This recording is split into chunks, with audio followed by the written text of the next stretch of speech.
We are Black Fork. We are Arizona.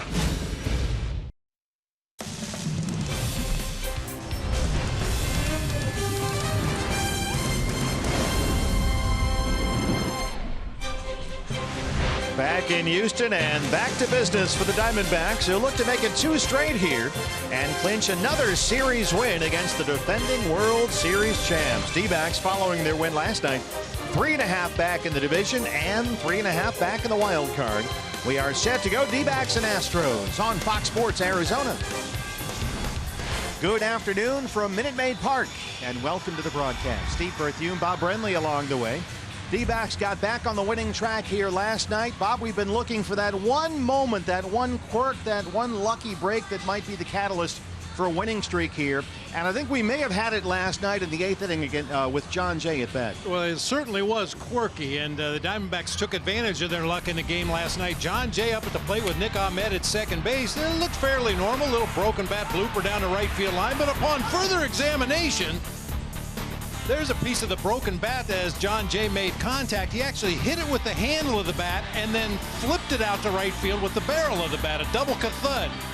That was a 2-out broken bat RBI triple that led to a Diamondback win, looking to make it 2 in a row here tonight. Your pitching matchup, couple of 14-game winners. Charlie Morton goes for Houston, and it's Zach Godley for the Diamondbacks. The throwing to the bases was an issue in his first start on this road trip at Colorado. Yeah, and Colorado, a team that had exploited him before this season, so you know the Astros are paying close attention to Zach Godley's last start in Colorado. Charlie Blackmon just broke for second, a very awkward-looking balk right there. He failed to make a play on a little comebacker out in front of the mound.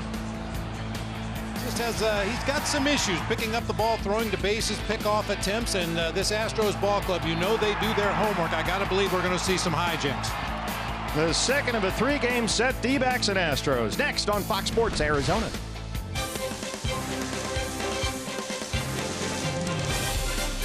Canelo Alvarez versus Kennedy Triple G Golovkin, live on pay-per-view tonight at 5 p.m. by CenturyLink, connecting you to the power of the digital world. By BJ's Restaurant and Brew House. Visit bjsrestaurants.com to find a location near you.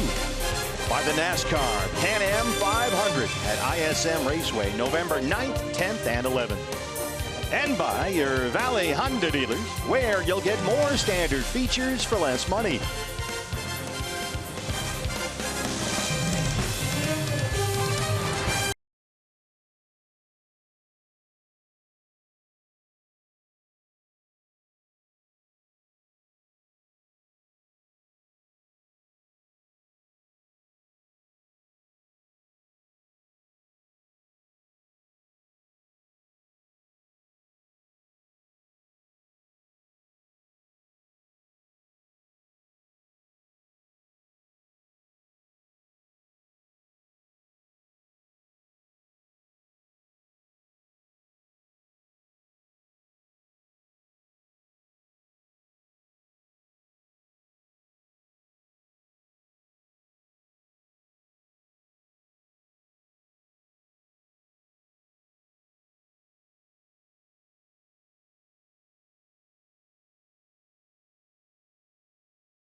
score free Jumbo Jacks, only at Jack in the Box.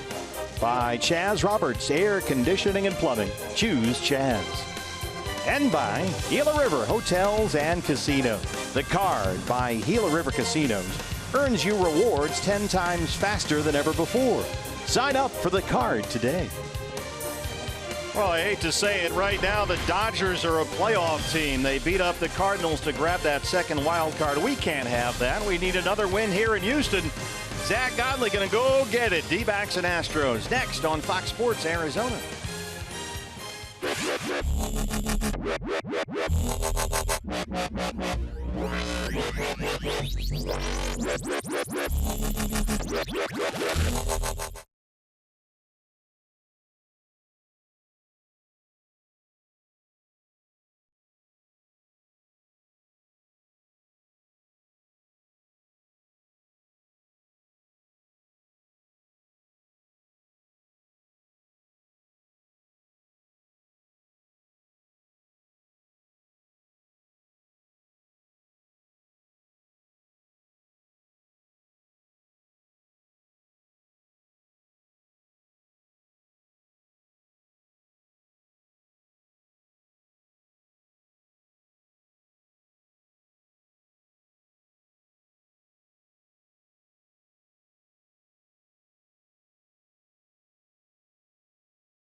Downtown Houston, where the roof is closed and we are set to go. Steve Berthew, Bob Brindley, Jody Jackson with you.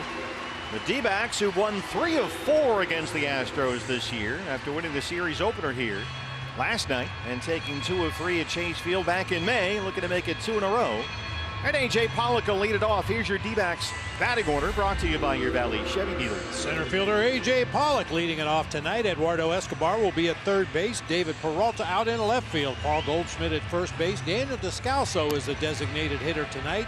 Steven Souza Jr. out in right field. Ketel Marte at second base. Nick Ahmed at short, with Alex Avila doing the catching for right-hander Zach Godley. They're up against your Ram truck. Starting pitcher for the Astros, Charlie Morton, 34-year-old right-hander.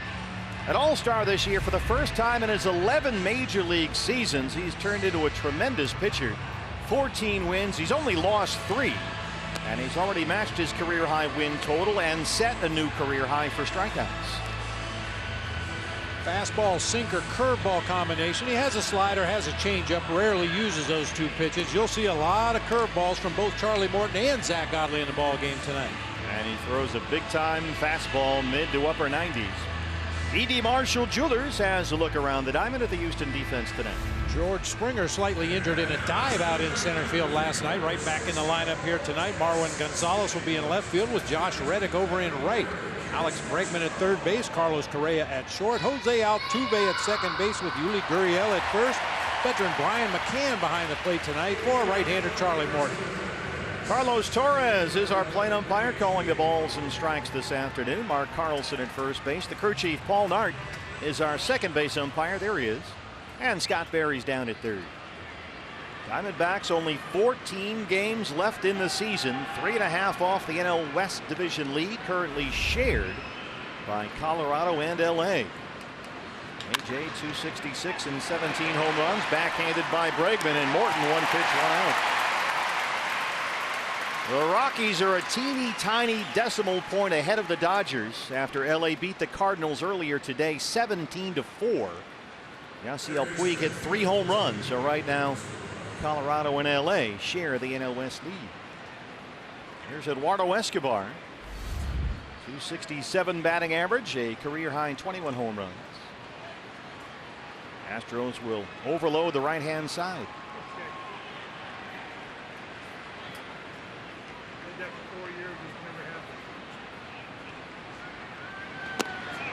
There's that mid-90s fastball for a strike. Statcast AI powered by AWS. You see the shortstop Carlos Correa right there next to second base umpire Paul Nart. Escobar walked twice and scored a run last night. There's that big Morton curveball, and that thing is a deadly weapon. It's going to be an interesting matchup with Morton and Godley, 2 guys that feature very good curveball. And that ball started in the middle of the right-handed batter's box and somehow found its way back to the outer third of the plate that time for a called strike. Yeah, if you look at all the statistics and the analytic research among major league pitchers who throw curveballs, you've got Godley and Morton in the top 5 in just about every category. So they are very similar in that regard.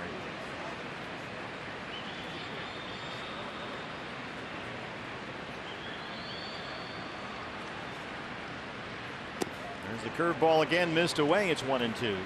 As Jody mentioned in the pregame show, Diamondbacks faced Charlie Morton at Chase Field back on May the 5th. He walked 4 in that ball game, lasted only 5 innings.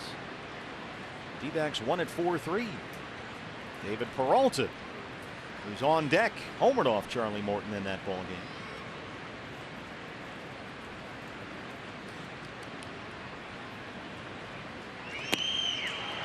Pretty good fastball right there. Carlos Torres didn't bite. 2-2. That was all the way in the strike zone. And we're told by people close to the Astros that there's a real good chance Charlie Morton is going to hit a left-handed hitter tonight with that big sweeping curveball. Occasionally he hangs on a little bit too long and runs it into the left-handed batter's box. He's hit 15 guys this year. That leads the American League. Imagine what happens if he faces John Jay. The game might just come to a stop. There's the big sweeping curveball, and Morton gets his first strikeout. I point out the fact that Morton hits a lot of guys because so does Zach Godley. Zach Godley leads the National League in hit batters. It's going to be a bloodbath here. Morton is a handful. He's got 188 strikeouts in 157 innings. And now make it 189. Here's Peralta.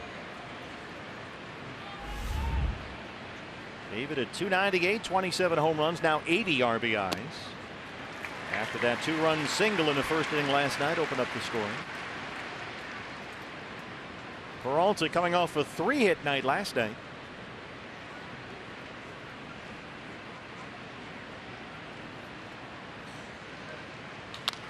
On the ground, right to Jose Altuve.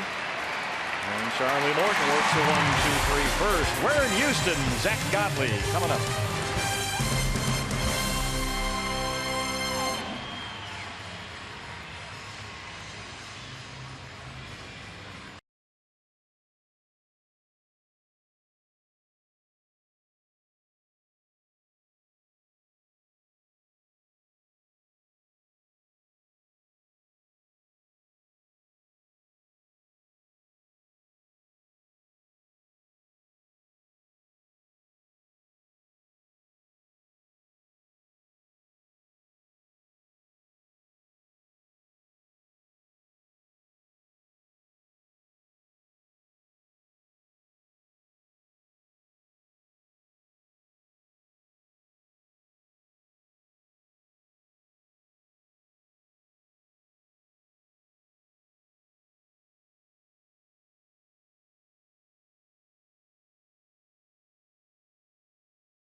live on pay-per-view tonight at 5 p.m. Back at Minute Maid Park in Houston, Texas, where your Ram truck starting pitcher for the Diamondbacks is the right-hander Zack Godley. Zack today looking to become a 15-game winner. Yeah, hoping to bounce back from that start in Colorado that we talked about briefly. Gave up 5 runs on 7 hits in 4 innings. Walked a couple of guys. Had some issues defensively in that game. George Springer, the center fielder, leads it off for Houston.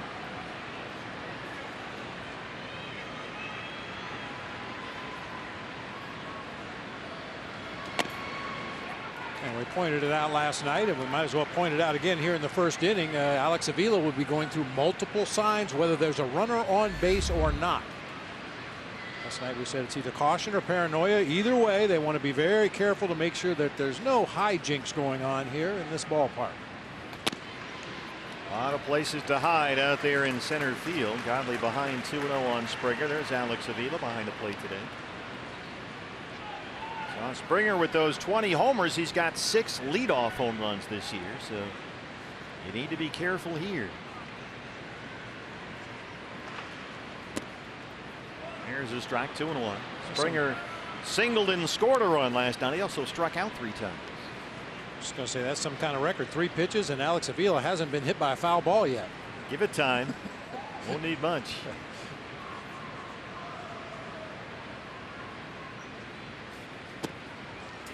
That kind of feeling his way around the zone with that fastball, and he's fallen behind 3-1 with Altuve on deck.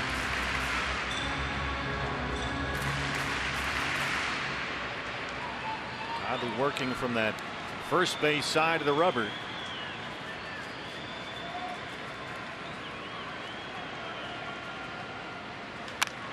That is a base hit by a diving Nick Ahmed. Springer a leadoff single. Here's the Astros batting order today. It's brought to you by your Valley Chevy dealer. Center fielder George Springer with that leadoff base hit into left field. Jose Altuve, the second baseman, at the plate right now. Alex Bregman, the third baseman. Marwin Gonzalez out in left field. Yuli Gurriel at first base. Carlos Correa at shortstop. Tyler White is the designated hitter. Brian McCann behind the plate. Josh Reddick out in right field, and Charlie Morton, the right-hander, on the mound. A.J. Hinch's ball club, 92 wins, second most in all of baseball behind only Boston. The Astros ahead of Oakland by 2.5 games to top the American League West. Godley falling behind again. Altuve, 316, 12 homers.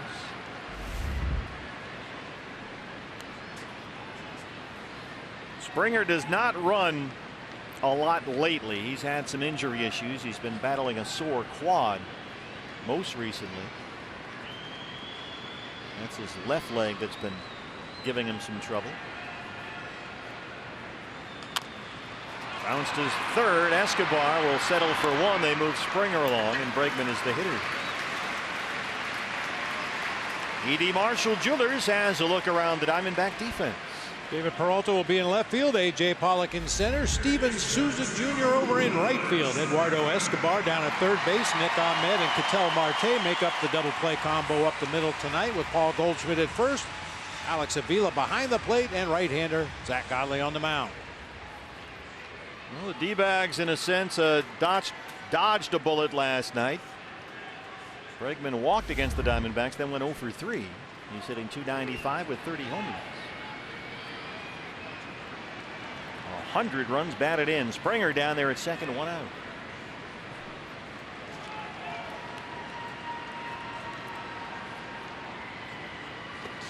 Nice block by Avila. Well, that didn't take long. That curveball from Godley. Now he feels like he's in the ballgame. You hate to think this way in the first inning of a ball game, but this might be a pitch around situation with Bregman up there. He's a guy that, as you said, has been hot. He could do some serious damage. The guy on the on deck circle, Marwin Gonzalez, kind of just plugged into that 4-hole in the lineup. Not really a cleanup type hitter. Bregman leads the major leagues in extra base hits. He's got 50 doubles.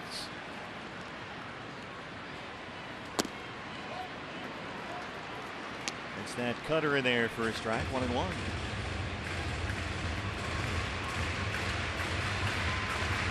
As we mentioned at the top of the show, the Rockies in Colorado on Monday, very aggressive around the bases, trying to lure Godley into a bad throw.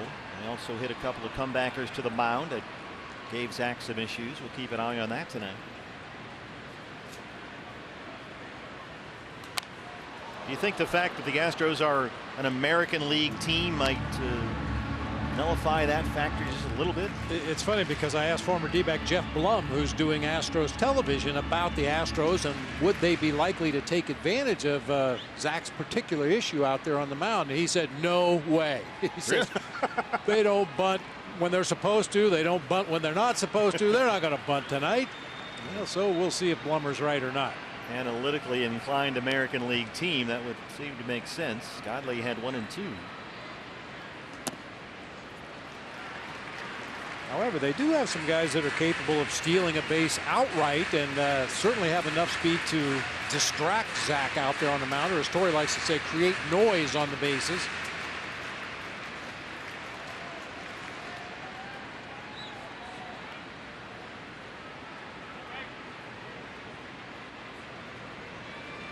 Springer pretty quiet back there for the moment. Long set of signs from Avila. We'll have to start again. Zach Godley has lost his last 2 starts, beaten by the Padres and then the Rockies.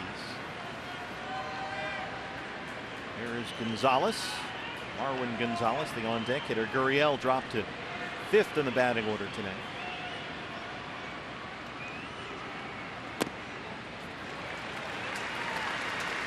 That sinker down, but missed, and it's full 3-2. Yeah, the real surprise, I guess, in this Astros lineup is how far down Carlos Correa is hitting. He's hitting in the 6th spot. He hadn't hit in the 6th hole since he was a rookie. And that back problem has really taken a lot of the thump out of his bat.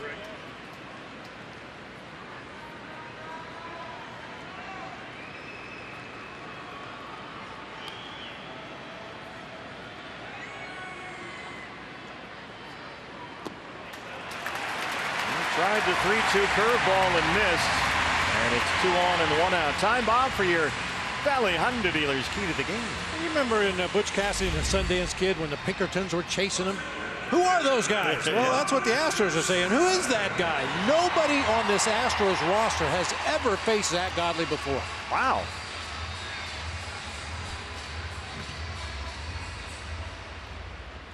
And normally I would say that works definitely in favor of the pitcher. He's the guy that has the ball in his hand. He knows what he wants to throw and where he wants to throw it. And the Astros, I'm sure, did a lot of video scouting this afternoon leading up to this ball game. But until you get in that batter's box and see it, it's a whole new experience.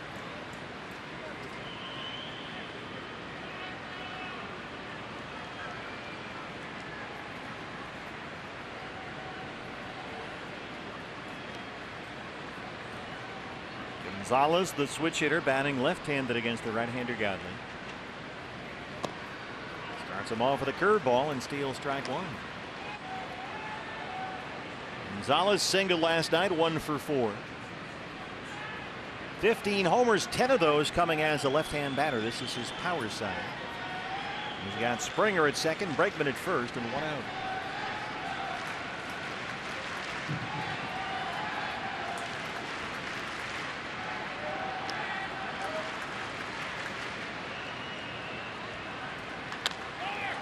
Down slowly to first. Goldie will take it. Runners move up, 2 down. Let's go down to Jody. About Alex Avila, and he told me today, yeah, they don't necessarily expect this Astros team to try to bunt on Zach Godley, but they do know they have a few guys that can steal a base. You have Altuve, Bregman, guys who can steal bases. So he said he's got to pay attention. Zach needs to pay attention to that, and then if the ball is hit to him, he's got to be an athlete. But trust me, Goldie, Alex Avila, all the infielders are aware they're going to try to help Zach any way they can if there is a ground ball to the pitcher. Yeah, remember when you used to have to climb the ropes in gym class and they'd have spotters? Got a few spotters out there today. Gurriel, the first baseman.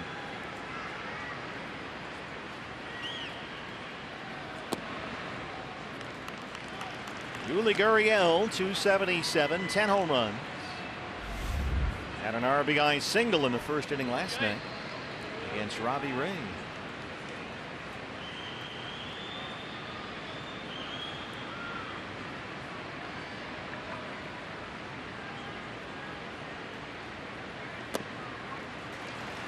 Godley falling sharply off the mound. That was part of the problem, as we showed you earlier in Colorado Monday, not in position to field a comebacker right back to the mound.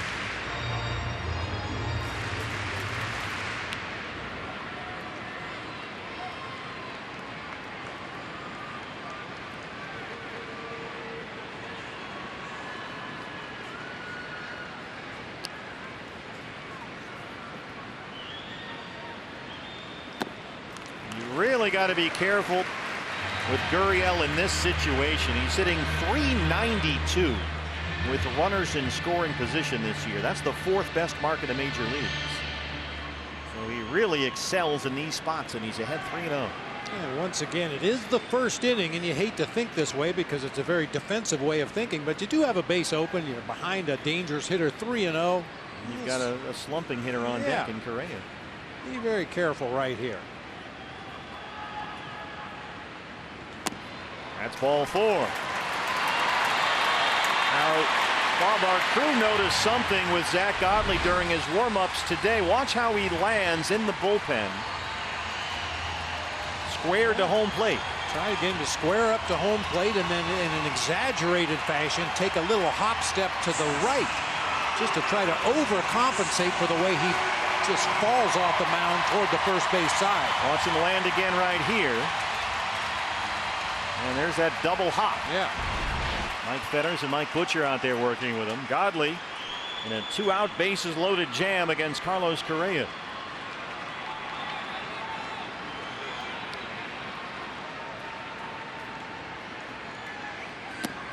And quite honestly, that's something that really is going to be addressed in the offseason. Something you can find drills to do to encourage Zack to square up a little bit more to home plate. It's really tough to do on the fly in the midst of a pennant race, but I'm sure Zack will try to do as best he can tonight to avoid falling over there toward first base, because it also affects the command of his pitches if he does it too early.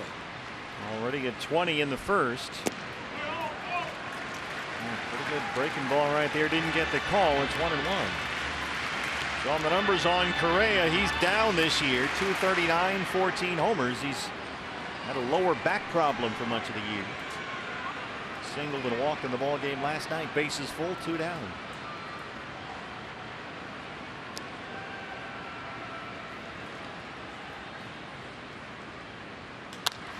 Fly ball, right field. Souza has got it. Zack Godley leaves them loaded. No score after 1 in Houston.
To these affected families. Donate today by going to redcross.org, or you can text the word Florence, all capital letters, Florence, to 90999, and that will donate $10 to American Red Cross Hurricane Relief.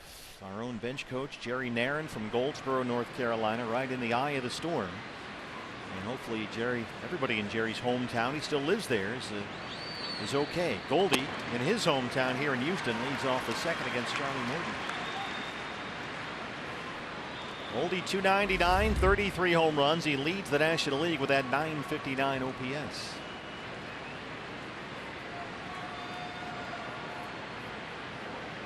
Morton coming off a 1-2-3 first.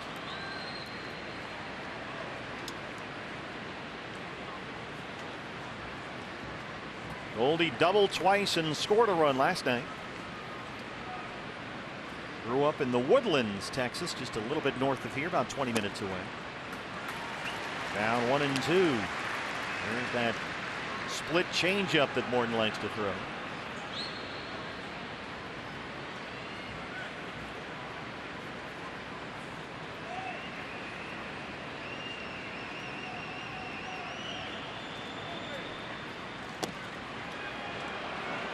Charlie Morton, a guy who possesses what Torey Lovullo likes to call an elite fastball.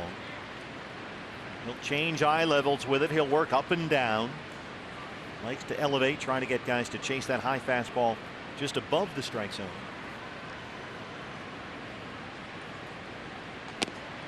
That's that one right by Goldie at 96. His average fastball velocity, Morton, is 95. That puts him top 5 in the American League in terms of fastball velocity. And Jody described him in the pregame show as pedestrian before he got here to Houston. He was just a guy, a sinker slider pitcher, wasn't really overpowering. He's a serviceable guy at the back end of the rotation, but he has really reinvented himself here in Houston. A power pitcher with a power curveball. Descalso is the DH today. Astros have 3 infielders on the right-hand side against him. And Daniel hits it in the air, right center field. Here comes Reddick. 2 down. Now Charlie Morton broke into the big leagues with the Braves and then spent the next 7 years with the Pirates, where he lost more games than he won. 2 seasons ago he was with the Phillies, made only 4 starts there, needed left hamstring surgery. But Houston liked him. They gave him a 2-year, $14 million deal prior to last season. And since he's been here, Morton has gone 28-10. Steven Souza Jr., the right fielder.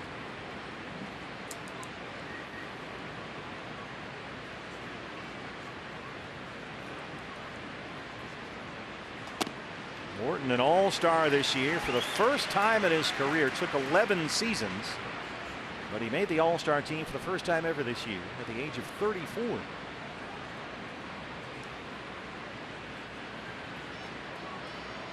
Used to be a guy that just kind of wore you down with sinkers one after another.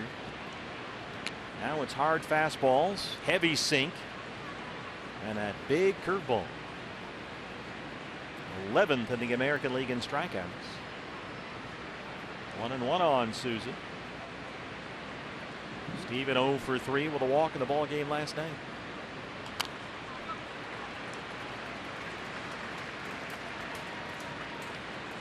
Morton has put up 6 double-digit strikeout games this year. His high for the season, 14 strikeouts against Texas. That was back on May 12th.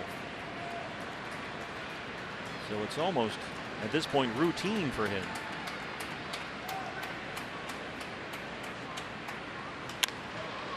Souza hits a high, lazy fly to center. Springer comes in. And Morton's retired all 60 space. No score. Minute Maid Park.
in action this year.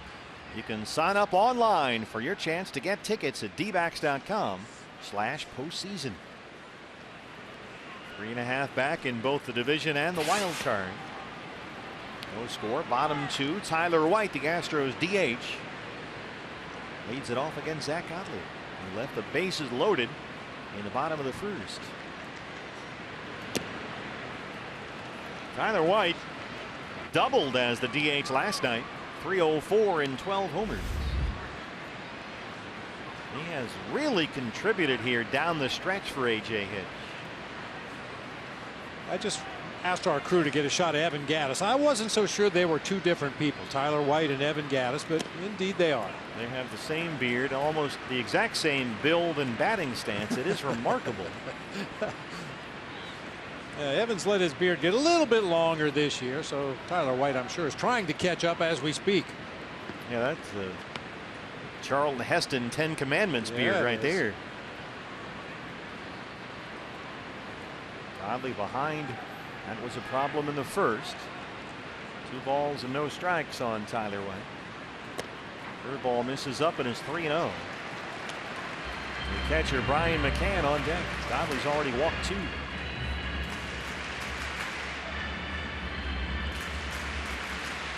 .25 pitches for Godley, only 9 strikes. 7th batter he's faced in the game already, the 4th 3-ball count. You know, against this rugged Astros lineup, the same principle applies here. I think that applies pitching at Coors Field. You can't put extra guys on the bases because that's how solo homers become 3-run homers. And these guys can slug.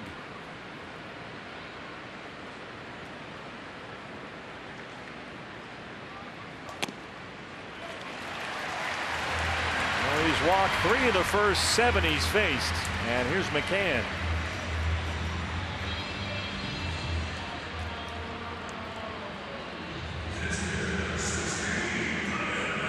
Veteran Brian McCann, now 34, 208 and 5 homers. He's kind of worn down a bit this year. He walked in his only plate appearance last night.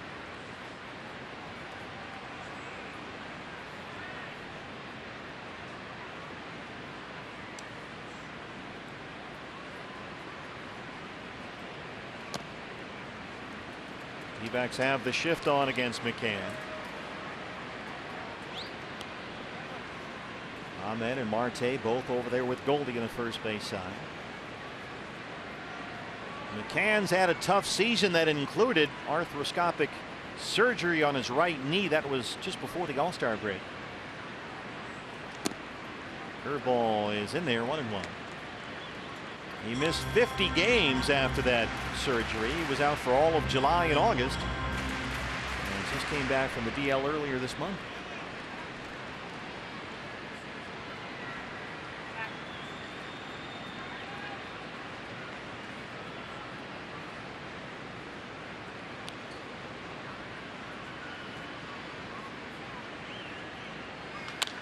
Bounce to first. Goldie's got it. Ahmed for 1. And they turn 2 easily. They're 3-6-3. It's about as easy a 3-6-3 double play as you will ever see. McCann does not run well at all. Goldie took a little extra time to make sure Nick was able to get to the base. Remember, the Diamondbacks were playing at pull shift. So Nick is approaching the base from the second base position, but plenty of time to turn that double play. Diamondbacks turned 2 big double plays in the ball game last night, 1 in the first and 1 in the 9th. The number 9 hitter, the right fielder Josh Reddick, they'll leave the shift on.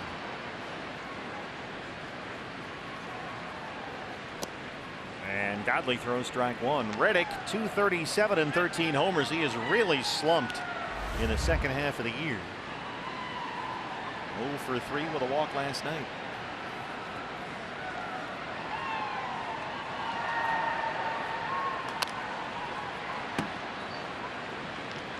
I'll take some of the credit or blame for Josh Reddick's struggles. I took him earlier this season when he was hot. He was my beat the street guy for like 5 days straight, and I think I threw him into a slump. You're the cooler.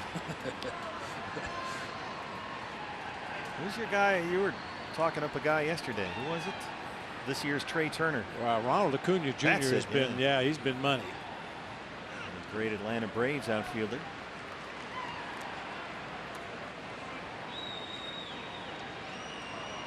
Yeah, Reddick since the All-Star break is hitting .203. So he's batting in the number 9 spot these days.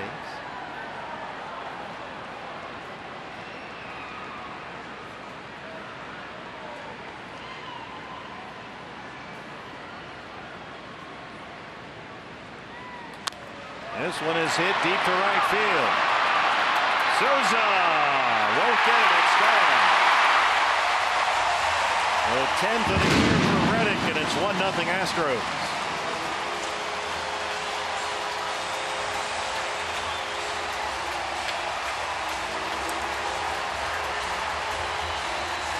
Well, Reddick had only 4 base hits all month long, but he goes down and gets that one.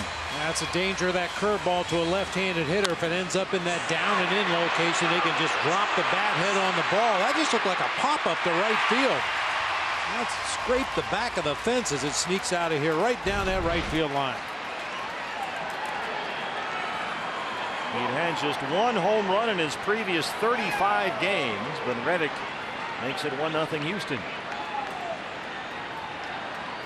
And here's the leadoff man, George Springer, who singled to start the ball game. How big was that double play now? Oh, huge.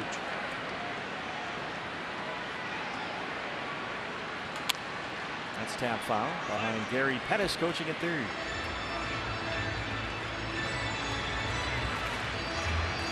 Mentioned that the Dodgers won earlier today. Yasiel Puig hit 3 home runs in St. Louis. And LA beat the Cardinals 17-4 to tie the Rockies for the NL West lead. They also passed over St. Louis for that second National League wildcard spot. Rockies are at San Francisco later tonight. Madison Bumgarner against German Marquez in that game. Chris Stratton of the Giants was sensational last night. He threw a 2-hit shutout and blanked Colorado at AT&T Park.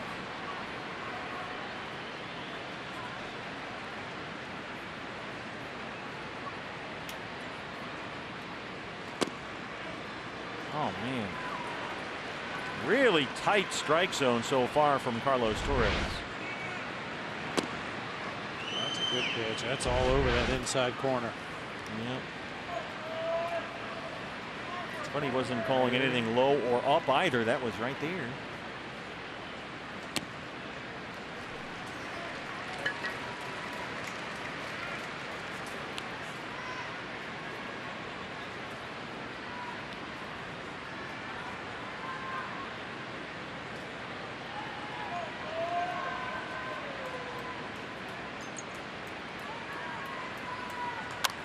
Reaches down and pokes it to center. AJ runs it down.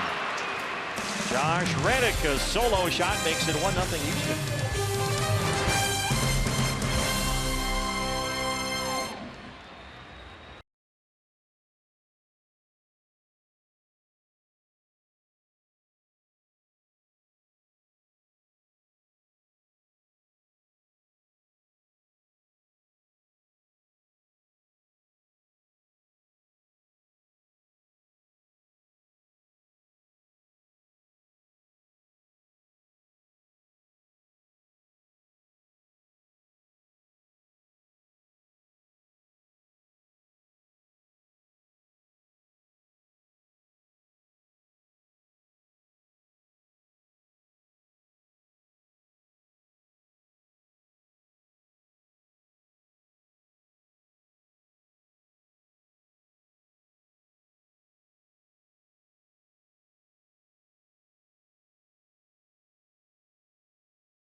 the 1-0 Astros. Fans, during next Wednesday's D-backs Cubs broadcast, it's your chance to give back to our community with the D-backs and Fox Sports Arizona. A very limited number of these one-of-a-kind autograph prints celebrating the D-backs 20th anniversary all-time team will be available for your purchase as Ketel Marte leads off the third. So tune in at 6 o'clock for details and help support the Arizona Diamondbacks Foundation. Now these are one-of-a-kind, gorgeous prints autographed by every single member of our 20th anniversary all-time team. You can buy those. And just imagine the signatures on that one. You've got Schilling and Johnson and Gonzo and some of the guys on this year's team, Pollock and Corbin and Greinke and Goldie.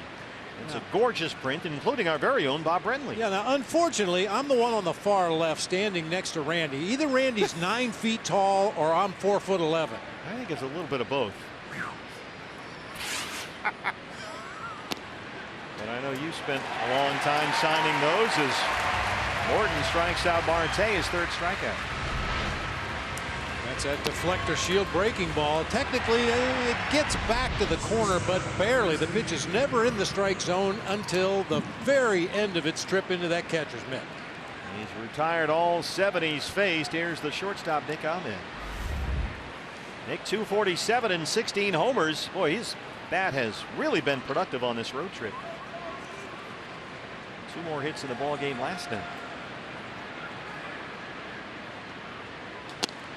Fastball's a strike at 95. Nick doubled in the 4th last night. He walked in the 6th and doubled and scored in the 8th.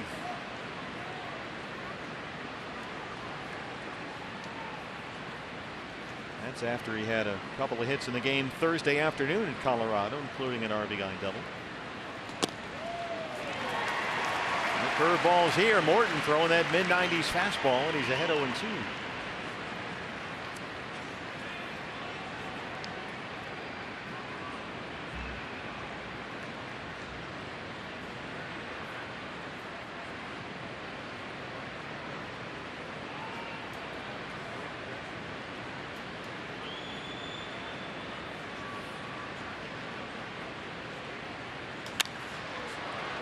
High in the air, drifting over toward right center is George Springer. One more look at that D-backs 20th anniversary original artwork signed by every single member of our 20th anniversary all-time team. All the proceeds from our broadcast fundraiser go to the Arizona Diamondbacks Foundation, which since 2001 in partnership with Fox Sports Arizona has raised more than $2 million. That's a 30 by 40 canvas. It's kind of a mixed oil wash and ink acrylic. It's just beautiful. Only 550 limited edition fine art canvas prints were ever produced, and you can own one signed by every member of that team. One thing I really like about it, it represents the color schemes of the Diamondbacks organization over the 20 years. You got the purple uniforms on the guys that played back in those days, and you've got the Sedona red and sand for the guys playing for the D-backs more recently. And your opportunity, fans, to buy those is during our broadcast fundraiser, which is coming up on Wednesday. The D-backs and the Cubs broadcast on Fox Sports Arizona. Alex Avila. Astros have the shift on.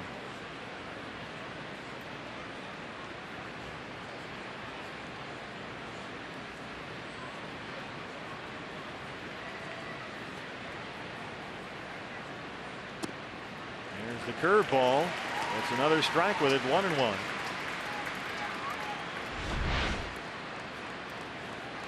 What a sweeper that is. Yeah. You know, talking to Steve Sparks, who does Houston radio, former D-back knuckleballer, he said that the shape of that curveball has changed over the course of the summer.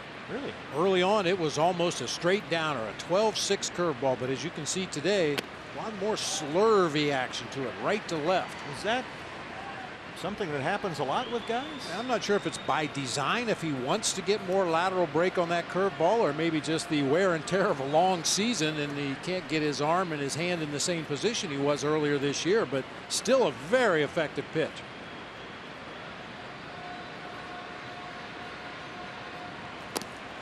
There's that fastball. Well, the Astros are one of these teams that pays a lot of attention to spin rate. Some guys spin the ball more frequently or more quickly than others, which makes their breaking balls move more than others. And They hit the nail right on the head in signing Charlie Morton. $14 million investment. He's won almost 30 games for them in 2 years.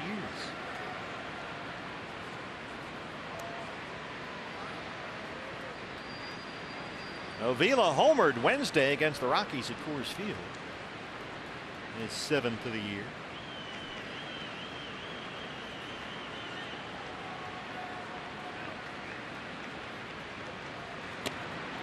Fastball misses away at 96, and it's full 3-2. D-backs looking for their first base runner against Morton. AJ would be next.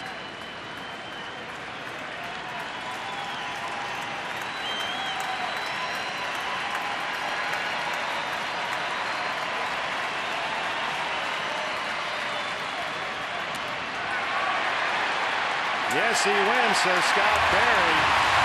On that low fastball, Morton gets his 4th strikeout and keeps it 1-0 Houston.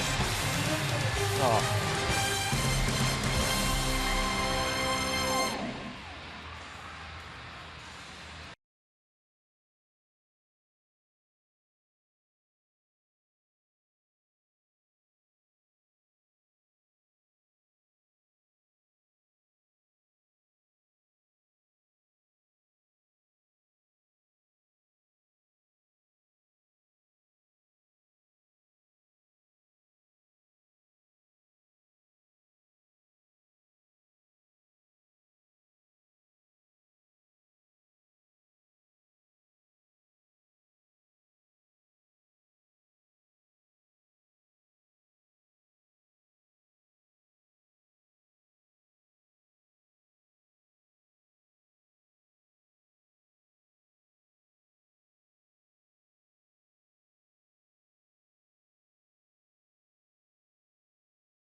Bottom half of the 3rd inning. Time to take a look at this day in baseball history, brought to you by Geico. We go back to 1928. It started on September 4th. The Braves played their 9th consecutive doubleheader. Braves go 4-14 during that stretch, including 8 straight losses to the Giants. Boy, talk about a tough stretch of the schedule. Woo! Call the union. Somebody did, I'm sure. I think the Cubs just did that, actually. Didn't they just play 9 straight doubleheaders against the Nationals with all those rainouts? Probably felt like it, yeah. There's Altuve. In fact, I think it was this morning, actually, that because of the Cubs, they had all these rainouts in Washington and the schedule got all messed up, that Anthony Rizzo almost jokingly wore his uniform on the plane. Yeah. Just to save time. Eye black and everything. Yeah. It's kind of funny. Altuve grounded out his first time up. There's the curveball from Zach Godley.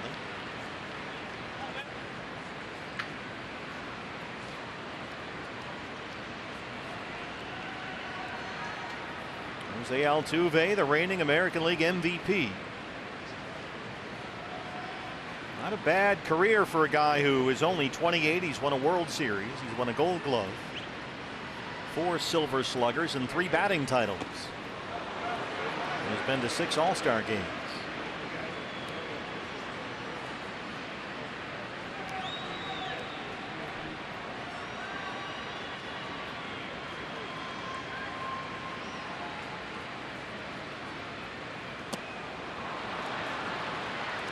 There's that cutter, down and away. Look at that thing break. It's very similar in the break that you would get on a flat slider, but you throw it hard like a fastball. The rotation on the ball looks like a fastball. Very tough for a hitter to read. And computers as well. Oftentimes guys who throw both cutters and sliders, the computer and the cameras and everything that measures what the pitch is often sort of blends the two. And it's hard even for the electronic eye sometimes to distinguish between the slider and the cut fastball.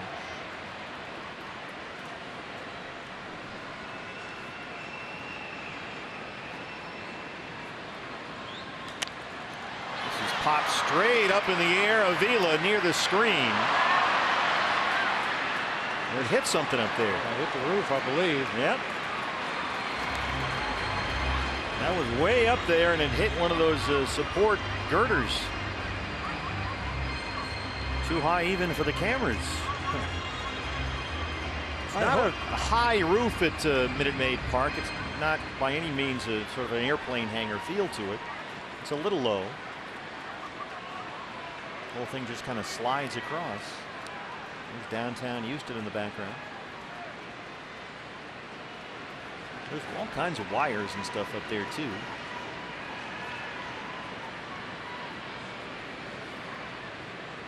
Look at everybody pointing. Yeah, it hit up there. So it's 2-2. Altuve may have caught a break there. That looked like it was going to come down in foul ground, be playable for Alex. Lays off the curveball. Godley's already walked 3. And he's running full on Altuve to start the third with Bregman on deck.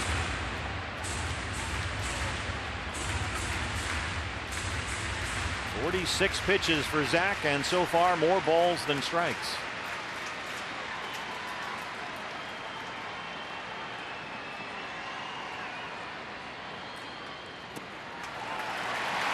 And he has walked. Let's see, 4 of the first 11 batters in the ball game, and the hitter is Bregman, who walked his first time up.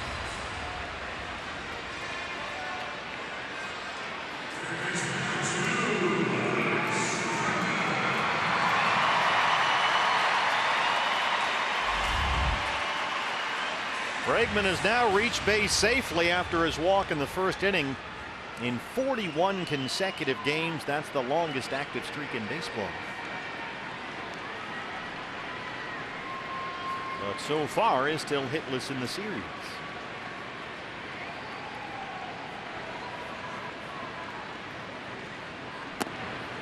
Now Altuve down there at first used to be just a demon on the bases.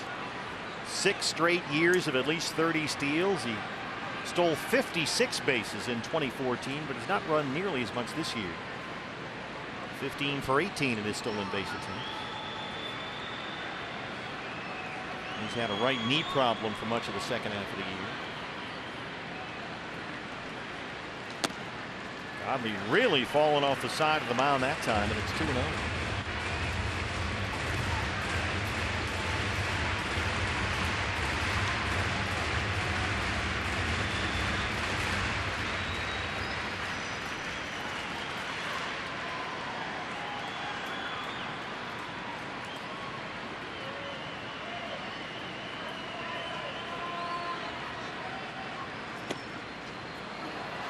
Gets the high strike call that time from Carlos Torres. Two-seamer with some tail right there at the belt, just above the belt, gets the call that time. Really missed his spot badly, though. You see how much Avila had to move that glove. 50 pitches, 27 balls and 23 strikes.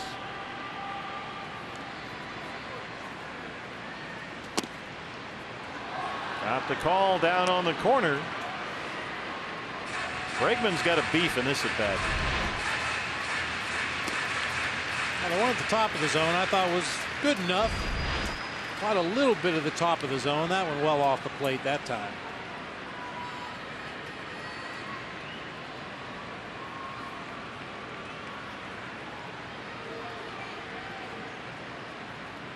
Altuve takes off. No chance for Avila to make the throw. I think everybody was a little late getting to the bag down there at second. Guys run so infrequently nowadays. I think it caught everybody by surprise. Hey, somebody's stealing. Full count now on Bregman, 3-2. 16th stolen base for Altuve this year.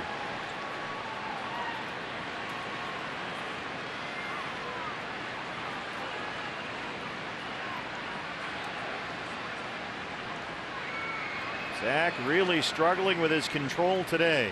He's already walked 4.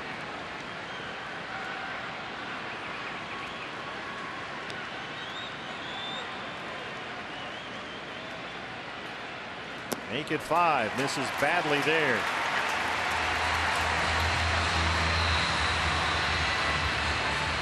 Well, you walked 5 of the first 12. And you mentioned it earlier, partner. In a lot of ways, it's similar to pitching at Coors Field. You put guys on base freely, like Godley has in this ball game repeatedly. Eventually, somebody's going to step on one. Ideally, Zach keeps the ball down, gets the ground ball, get a double play, maybe escape damage in this inning. But boy, is he playing with fire today. Sure is. Sun State Technology Group postseason update. Let's get a look.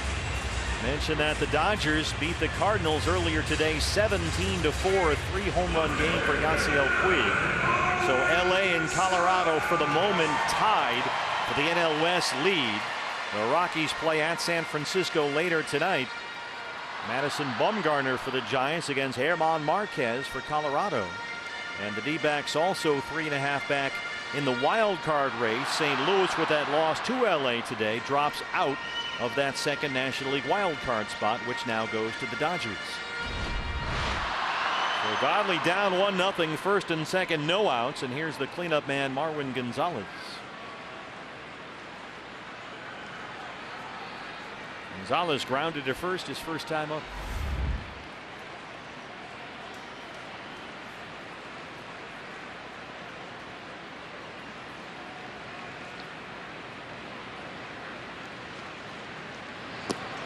There's at least a square to bunt, showing bunt for the first time today.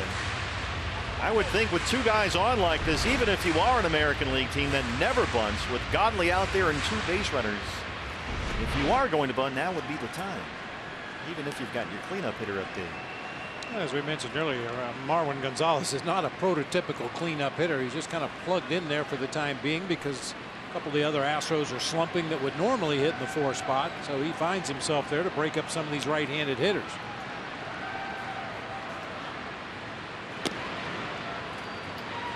And remember also, you've got Yuli Gurriel on deck. And Gurriel has hit into 22 double plays this year. No player in the majors has hit into more. So worst case scenario, if you're A.J. Hinch, you at least want to avoid a double play possibility if Gonzalez can bunt the runners along.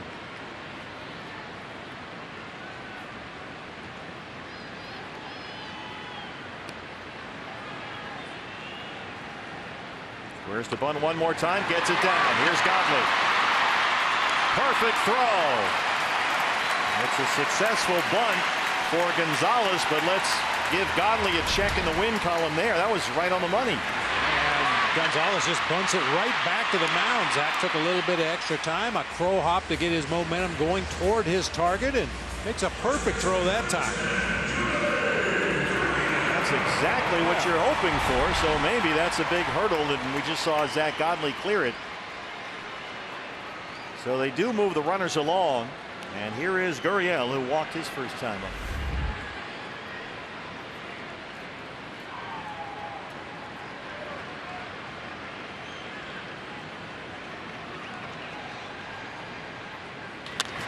On the ground, Ahmed goes to third. Altuve scores. They've got Bregman hung up. And he is out of the baseline. Paul Nart, the crew chief and the second base umpire. Remember, there is no baseline technically, but once the infielder with the ball extends his arm, that establishes the baseline.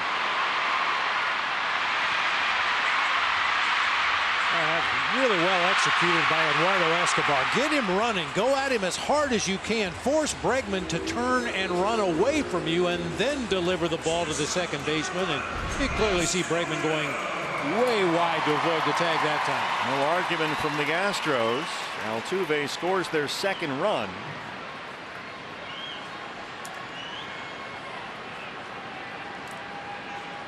Gurriel safe at first.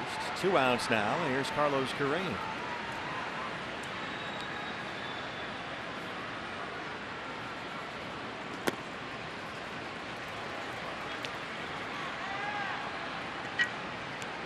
So to this point, even though Godley has walked 5 in less than 3 innings, only one of those walks has scored.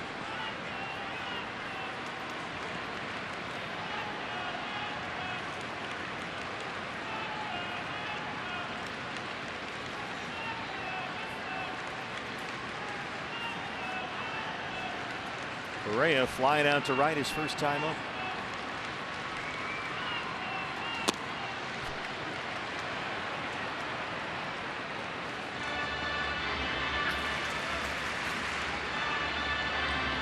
And Zach is on a 20 pitch per inning pace right now.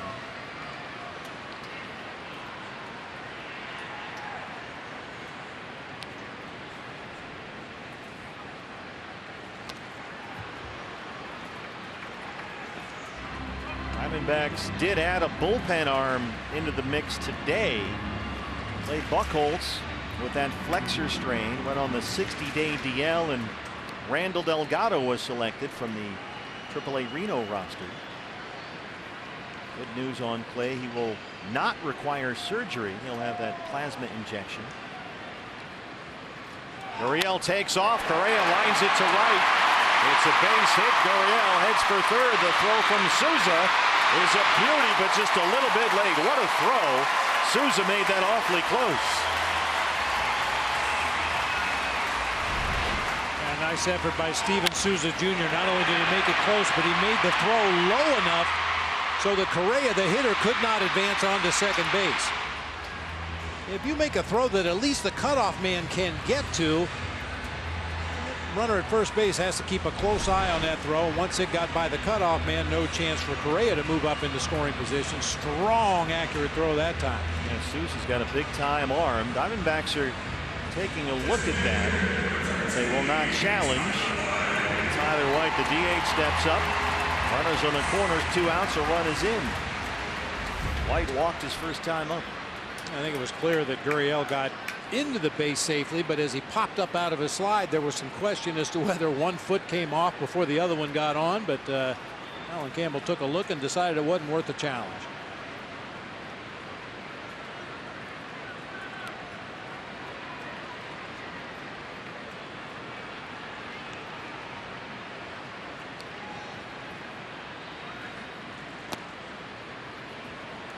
Curveballs, the Straka 1-1. Tyler White's been doing a lot of damage lately. 23 RBIs in his last 21 games. And over that span, he's hitting almost .330.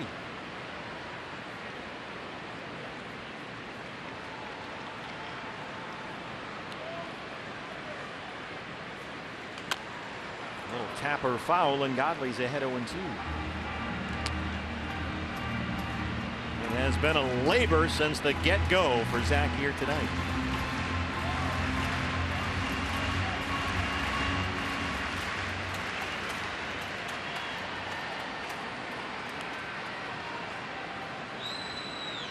He's got Gurriel at third, Correa at first, and 2 outs.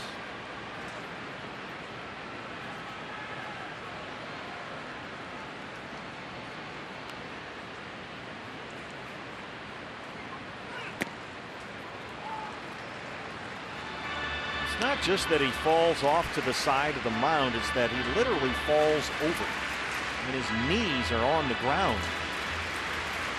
Really working up a sweat down there. We saw that from Robbie Ray last night. It's still hot this time of year in Texas. Yeah, big crowd here at the ballpark tonight. That always warms it up a little bit. Even though you're indoors and the air conditioning is pumping, it still feels warm down there at field level. Correa takes off for second. Avila has to block that ball in the dirt. And the runner moves up.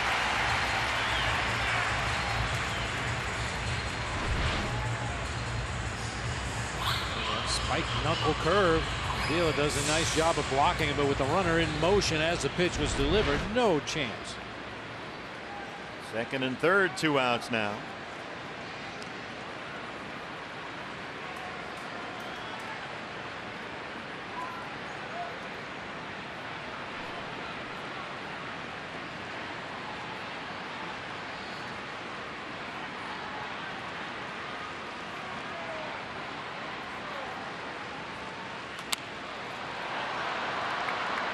Third ball away, just able to stay alive with an emergency hack.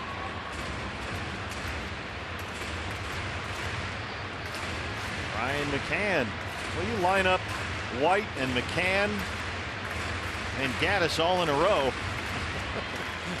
Look like a whole lumberjack crew.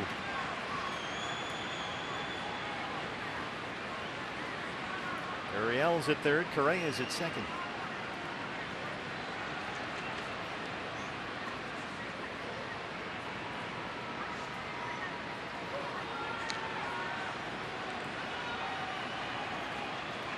See the sweat dripping off the bill of Godley's cap. It is drenched with perspiration.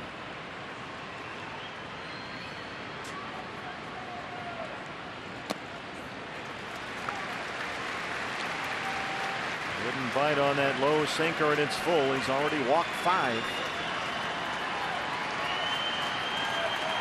McCann on deck.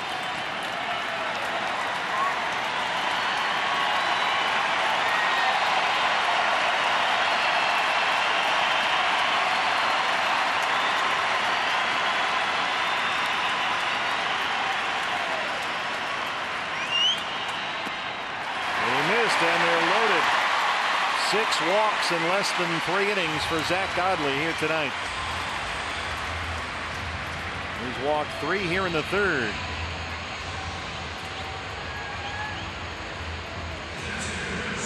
Troy Lovullo trying to get Alex Avila's attention and get out there and talk to him. And here comes Avila.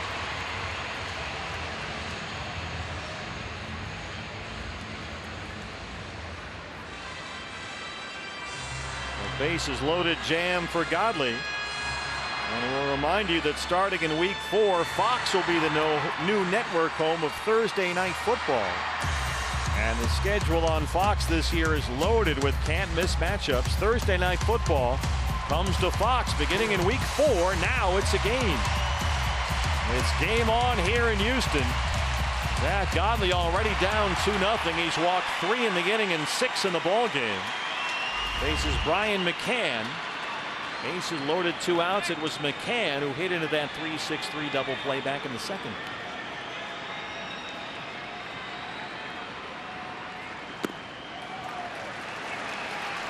Cutter is low.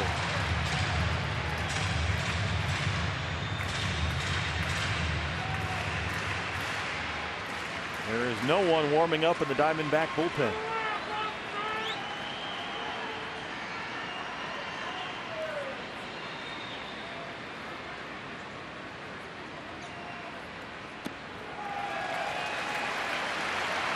I don't know if Zach could throw 3 strikes before he throws 4 balls, even if the batter didn't have a bat right now. He's just spraying it all over the place. 70 pitches, 37 balls, 33 strikes. He's about to throw his 32nd pitch of this 3rd inning. Mike Butcher on the phone. Now they'll get that bullpen cranked up. 2-0 on McCann.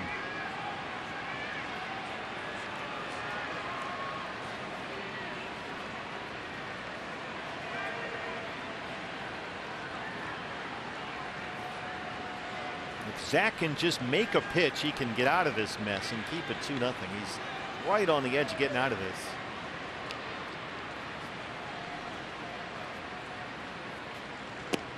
Beauty dropped the curveball in there for a strike. Jimmy Sherfy will start to warm up in the D-back bullpen.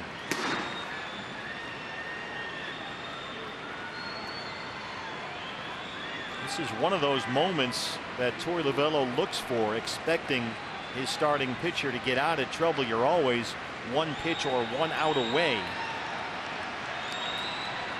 And that's the case right here. This is down, and it's 3-1. Sometimes Torrey has stuck with the starter, and it's bitten him a bit. He's shown tremendous faith in his starting pitchers ever since he was hired as D-back skipper.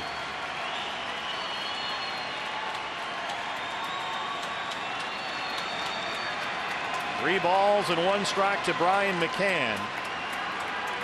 Bases full and 2 outs here in the third.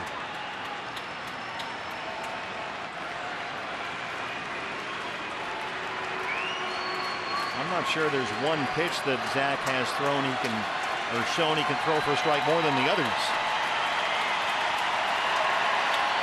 Cutter, sinker, curveball, take your pick. Well, usually he goes for the curveball when he needs to throw a strike. Yeah.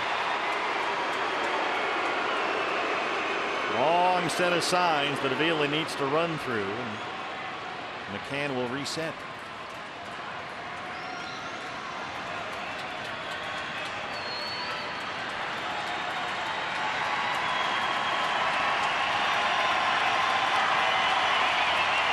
There it is.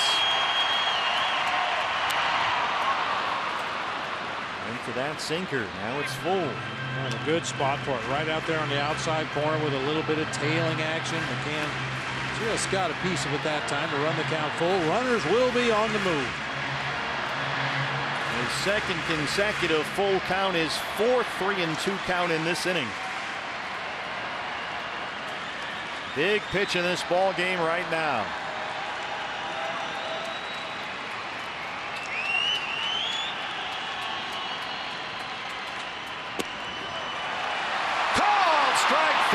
The bull leaves him loaded, and it stays 2-0.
In this inning, and guys, of course, 3 hits for David last night, including 2 runs batted in. I asked Troy Lavello about that production. He said, you know, he has so much emotion and energy that he puts into the game that he needed that day off on Thursday. And I looked at the game logs, guys. He's really had a lot of multi-hit games when he comes off of an off day. So the key is to keep the freight train with a full tank. And the good news is, guys, he's got another off day coming up on Thursday and another one next Thursday. So this time of year, you know, everybody is feeling that a little bit, but Torrey seemed to know when he needed that rest. He came up big last night.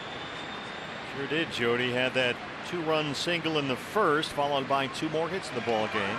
AJ takes one in the back from Morton, and the Diamondbacks have their first base runner tonight to start the 4th. Well, he extends his American League lead in hit batsman. Boy, that's a 90-mile-an-hour tailing fastball. Just chased Nick right out of there. Nowhere to go. Your natural instinct is to back up when you see a pitch coming inside. And that time he backed right into it. AJ, rather. Base runner for Eduardo Escobar. Eduardo struck out his first 10. Astros have the shift on. 3 infielders on the first base side. There's Correa. The shortstop on the first base side is second. Big cut by Escobar. That's what he's been doing a little bit too often lately. And the batting average is taking a hit here or there. Some big home run swings. Saw him get away from it a little bit in Colorado. A very controlled short swing and got 3 hits in one game. Homered the next game, but that was a big old home run swing that time. And now he's down 0-2. Chases a bad pitch outside the strike zone. Well, this is his power side. Escobar, the switch hitter. 21 home runs, 16 as a left-hand batter.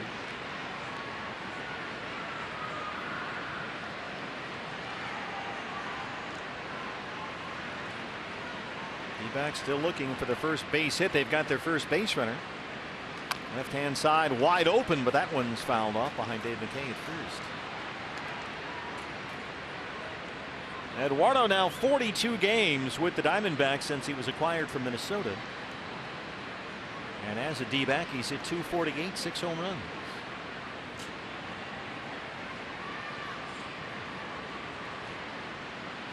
AJ 11 for 13 in his stolen base attempts. This is line to right. AJ will take the turn and head for third. A base hit for Escobar, and they're on the corners, nobody out for the freight train, David Peralta.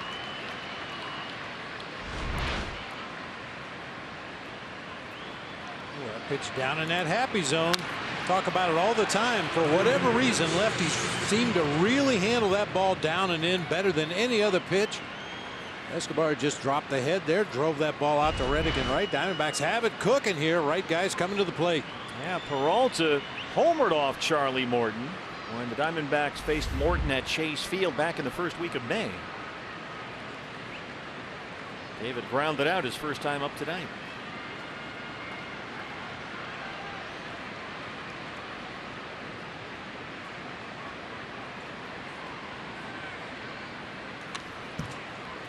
One's fouled back. Let's go back to May 5th in Phoenix. Morton and Peralta. Big home run. It was way out there over the Ram Trucks pool. David coming off his 3-hit night last night.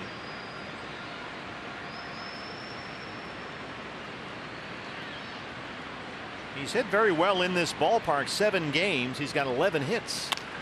This is lined out to center. Springer broke in. Now goes back. Here comes AJ. That's an RBI for Peralta. Diamondbacks on the board.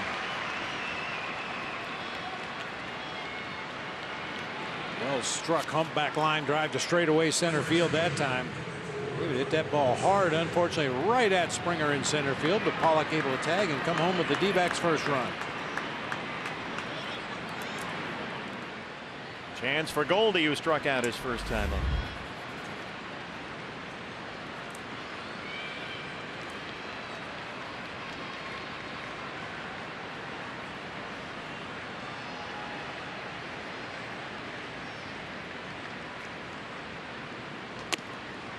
That curveball seems like it's chasing you sometimes. Goldie backed out.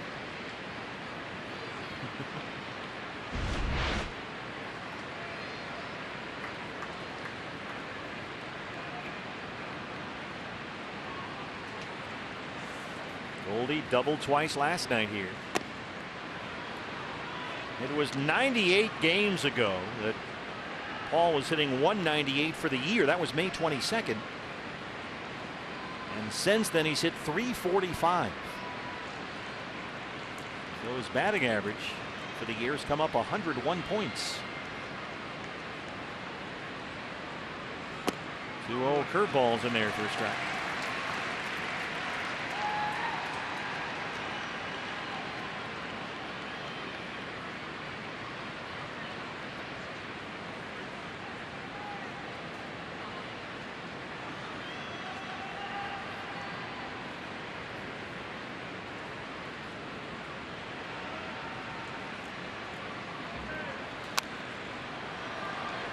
Got the fastball at 95, and it's 2-2.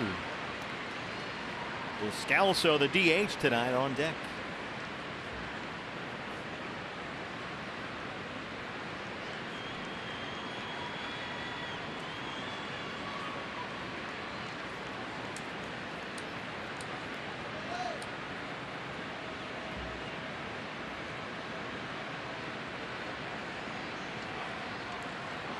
Oh, Morton almost threw that away, threw a heavy sinker over there to Gurriel. Trying to keep Escobar close.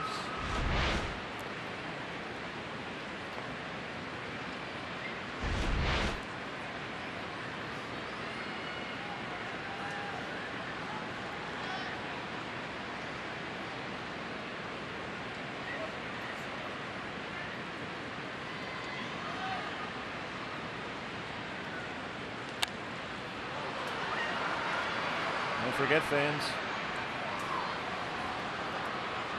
The D-backs home run tonight means a free jumbo jack tomorrow at participating Jack-in-the-Box locations with the purchase of a large drink.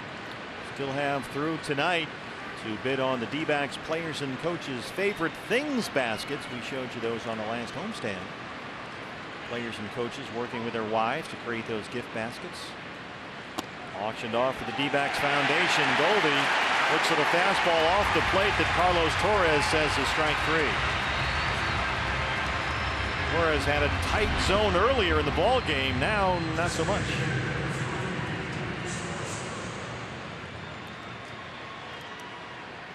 Every night. 5 strikeouts for Morton.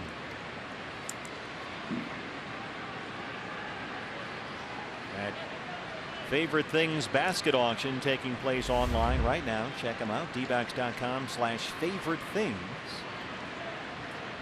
All the players and coaches and their wives got together to create these personalized gift baskets.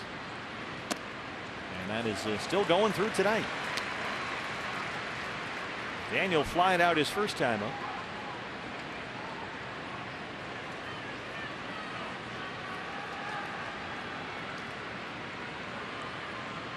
Astros overload the first base side against him. Right to Altuve at second. Let the D-backs get on the board. They trail it 2-1.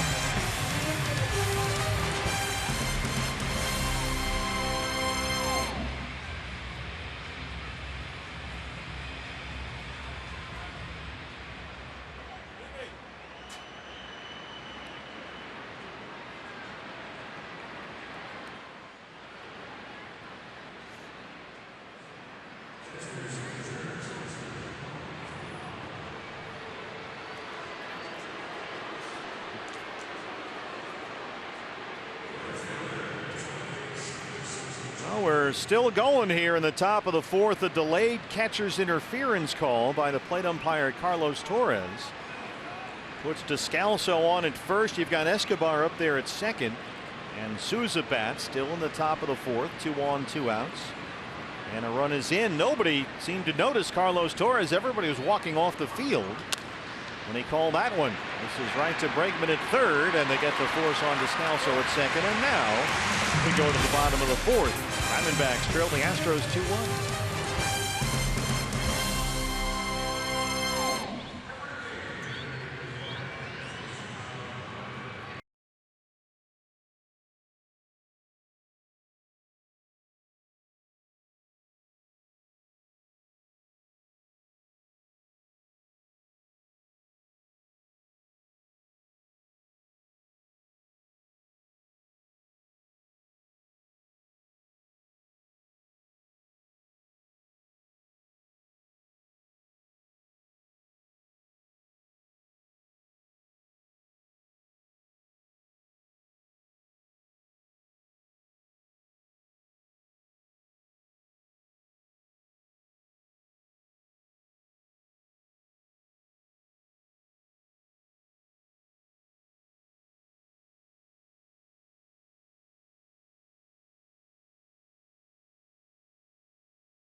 And secure your seats now. The final homestand of the season coming up starting on Monday.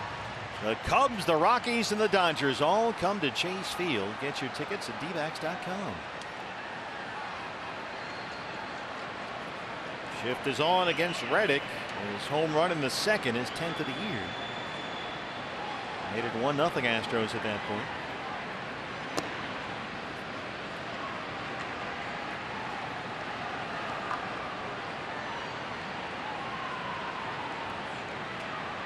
Shift is on. One of those is an umpire out there, Paul Nart.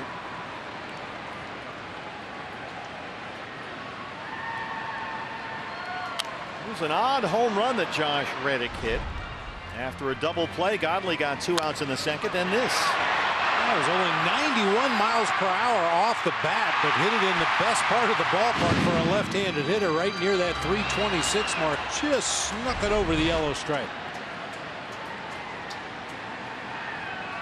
Godley coming off a long third. He's already walked 6 in the ball game.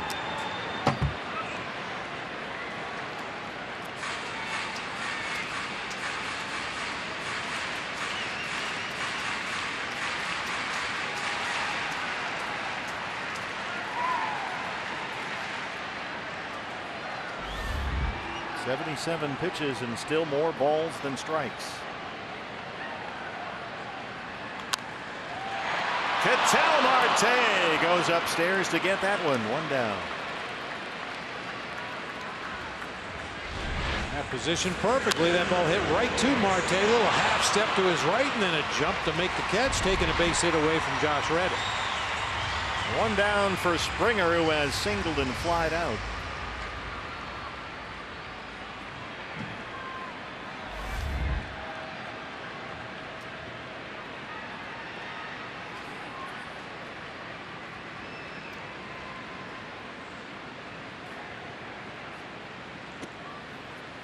You played with a black diamond necklace all the time, didn't you? I used to change it depending on uniform, where we were on the road, you know. It's all about accessorizing. Well, of course. Springer has that shiny black diamond necklace he's worn the last couple of years. I always felt that your gemstone should match your uniform somehow. I mean, look at that thing sparkle. Yeah. Doug Harvey, the late Doug Harvey, would have a field day with players nowadays. No, I don't think he could make it. Doug Harvey used to stop the game and make players used to go change their undershirts, take off that necklace, take off that earring. I mean, that's some bling right there.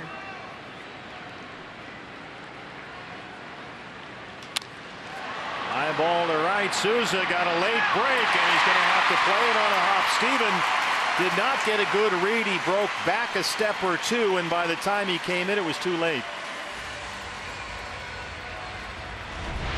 I think occasionally outfielders, when leaving Coors Field and going to any other ballpark, they get a little spooked. Your first move is always back at Coors Field, and that time Steven Souza Jr. just that little half a step back cost him an opportunity to possibly make that play. So it's a one-out base runner for Altuve. It was grounded out. Walk, stolen a base, and scored a run.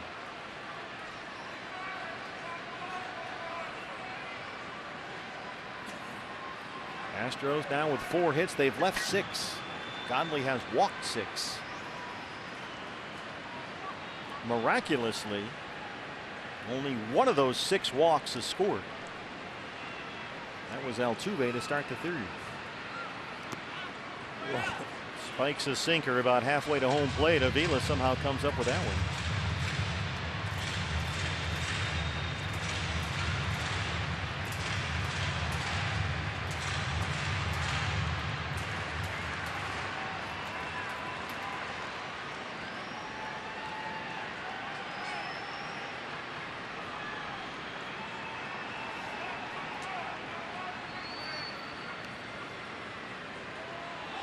Oh, Springer's off first base. He stopped halfway. Altuve knocks it to left, and Springer is in at 3rd. Springer broke on Godley trying to force a throw. Got halfway to second, panicked and stopped. And that's when Altuve banged it into left field.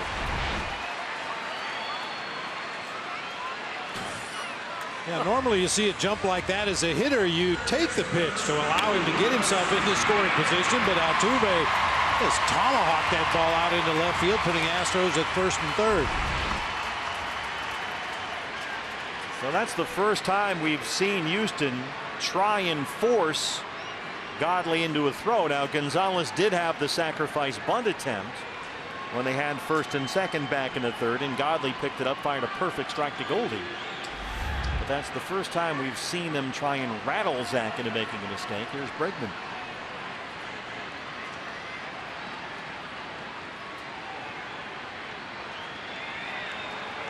Reset. Is that a reset or is that noise? Noise on the bases. That was some big time noise right there. It was one of those giant leads where guys are so far off the bag, the jump is so good they get nervous. Springer at third, Altuve at first, 1 out. And there's a cutter in there for a strike 0-1. Bregman has walked twice.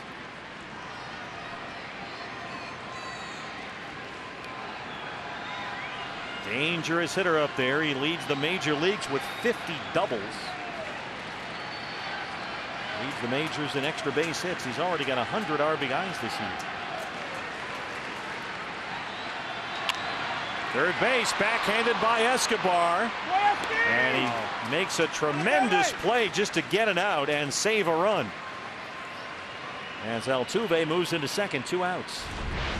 Saved at least 1 run for sure. Springer was going to walk home if that ball gets by Escobar down into that left field corner, and Altuve might have possibly been able to come around and score depending on how it rattled around down in that corner. What a nice backhanded play by Escobar. I don't know how this game isn't 6 or 7-1 at this point. It's amazing that the D-backs are only down 1. It's a miracle. How do we ever win 8? Gonzalez is grounded out. He laid down that sacrifice one back in the third. Punted it right back to the mound. Zach picked it up and fired a strike to first. This is line to right. Souza backing up. And he can't get it. It's off the wall. Springer scores. Here comes Altuve, and it's 4-1 Houston.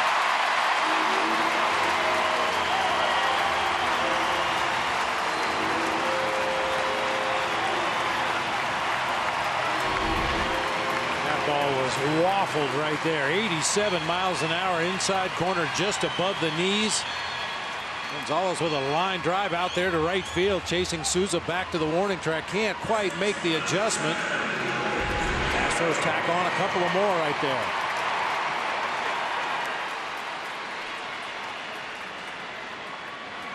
Their third base hit in this inning.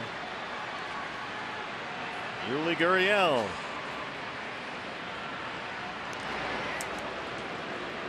Zach throwing a pickoff over there. So we've seen him field a bunt perfectly and fire a tremendous throw to first. And there's a rare throw over to first base from Godley. We almost never see that. So he's made great progress in that regard.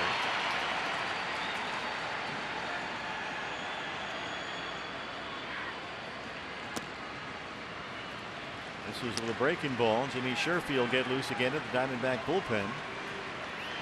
Probably approaching 90 pitches.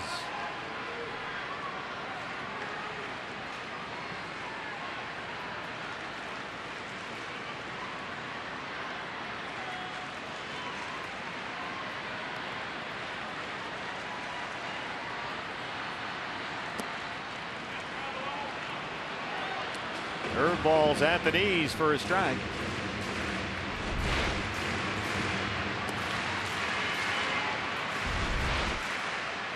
That's the first Astros base hit with a runner in scoring position since the first inning last night.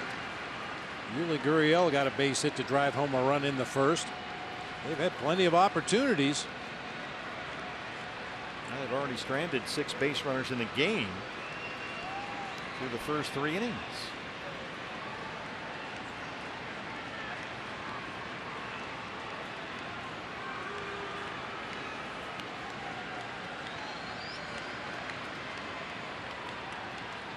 There goes Gonzalez, and he hits it Right to the open area at second. And it gets through Souza and rolls all the way to the wall. 5-1 Houston.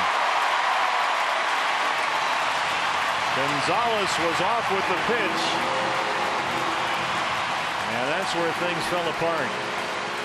Yeah, it looked like Steven took a little peek to see if he had a play on Gonzalez at third base on this ball, and it's right underneath the glove almost all the way to the warning track out there. Yeah, you could see he was looking up to see where the runner was between second and third, and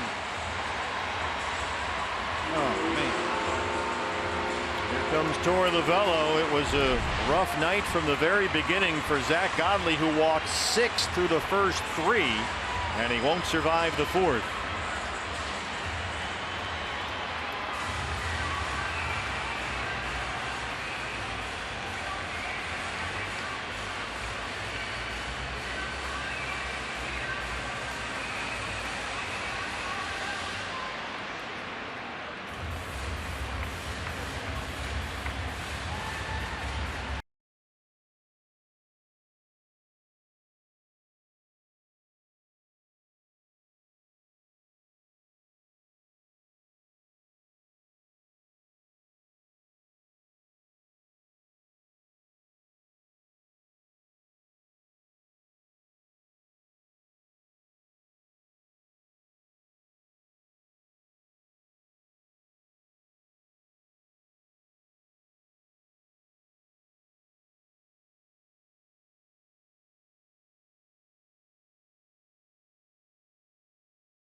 He overran that ground ball, leading to on the base hit, leading to another Astros run. And here's Jimmy Sherfy to try and get the final out of this Houston 4th.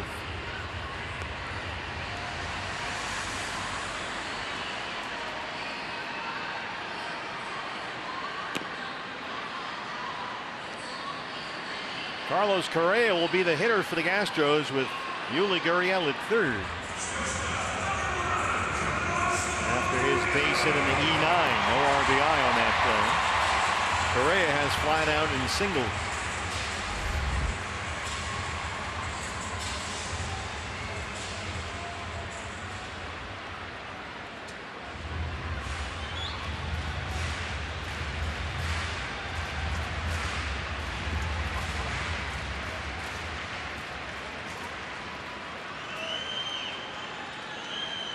Houston 5 runs on 7 hits.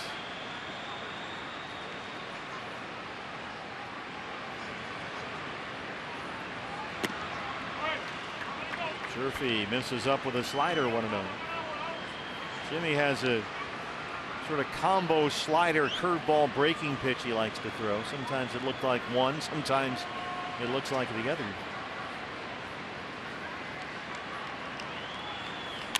That good hard fastball. Ahmed up the middle, bobbles it. Correa was not running, and Nick is able to get him. But the Astros get 3. They take a 5-1 lead.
Our research department spotted you recently on the road in Denver at Syrup. All right.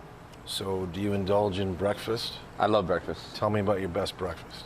I'm simple, you know, scrambled eggs, turkey sausage, and a little bit of oatmeal, or some whole wheat pancakes with some honey on them, but I eat breakfast every day no matter what. Ketel Marte leads off the fifth. Syrup, that place rocks. Yeah, it does. Right in lower downtown. Tomorrow, as you just saw, the final episode of the Local 9 is Todd Walsh checks in with John Jay, John Ryan Murphy, Randy Johnson, and our own Bob Renly to find out their favorite things to do, place to go outside the ballpark. D-backs Local 9 is presented by CenturyLink. It's on the Fox Sports Arizona airwaves after the game tomorrow, starring Bob Renly. Yeah, I eat breakfast every day too. Sometimes it's not till 2 or 3 o'clock in the afternoon. Oh, there is that. Yeah. This is line toward the right field corner. Whoa. And gone. Ketel Marte, a line drive home run.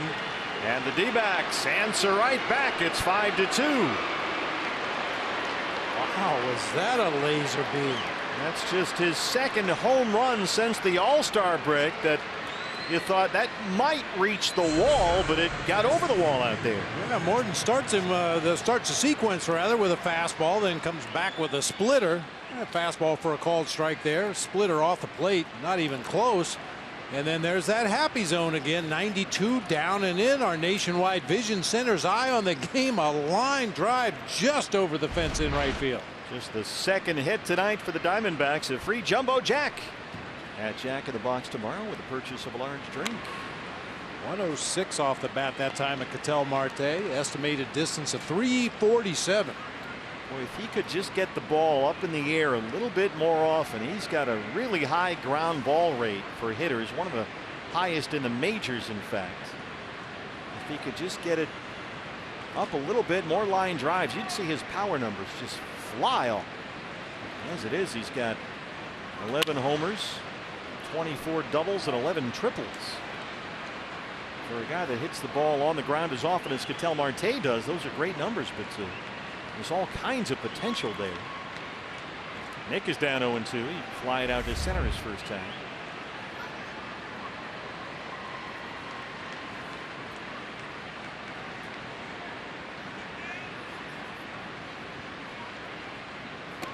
Well, this is just one of those goofy ball games. You never know what's going to happen next.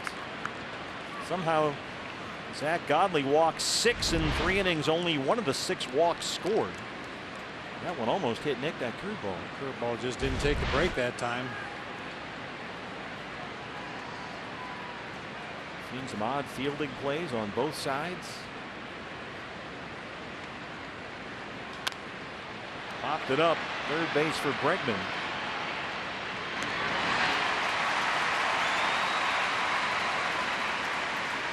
D-backs are going to have to overcome their own mistakes in this ball game tonight. And over the course of baseball season, you know you're going to lose some games. That's just the nature of the beast. But you don't want to beat yourself, especially not when you're in a pennant race. Zach Godley walking the world tonight. Steven Souza Jr. having some issues out there in right field. Nick Ahmed got very fortunate that Carlos Correa was not running out that ground ball to end that last inning, or the Astros tack on another run. Here's Avila, who struck out his first time. Shift is on for the Astros. And after tonight, there will only be 13 games left to go. D-backs 3.5 back in both the division and the wild card. There's the spray chart for Alex Avila. That's why the shift is on. But then you see Springer in center, shaded well over toward left center field. You've seen that a lot against Alex Avila.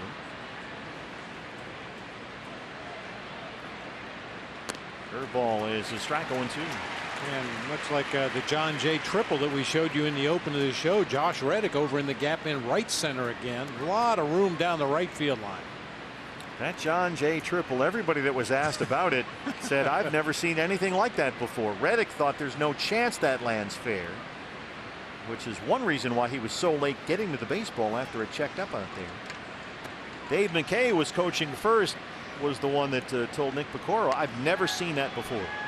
A ball that he just kind of got jammed on inside, out at it a bit, and it had some cut to it and hooked back from foul ground into fair ground.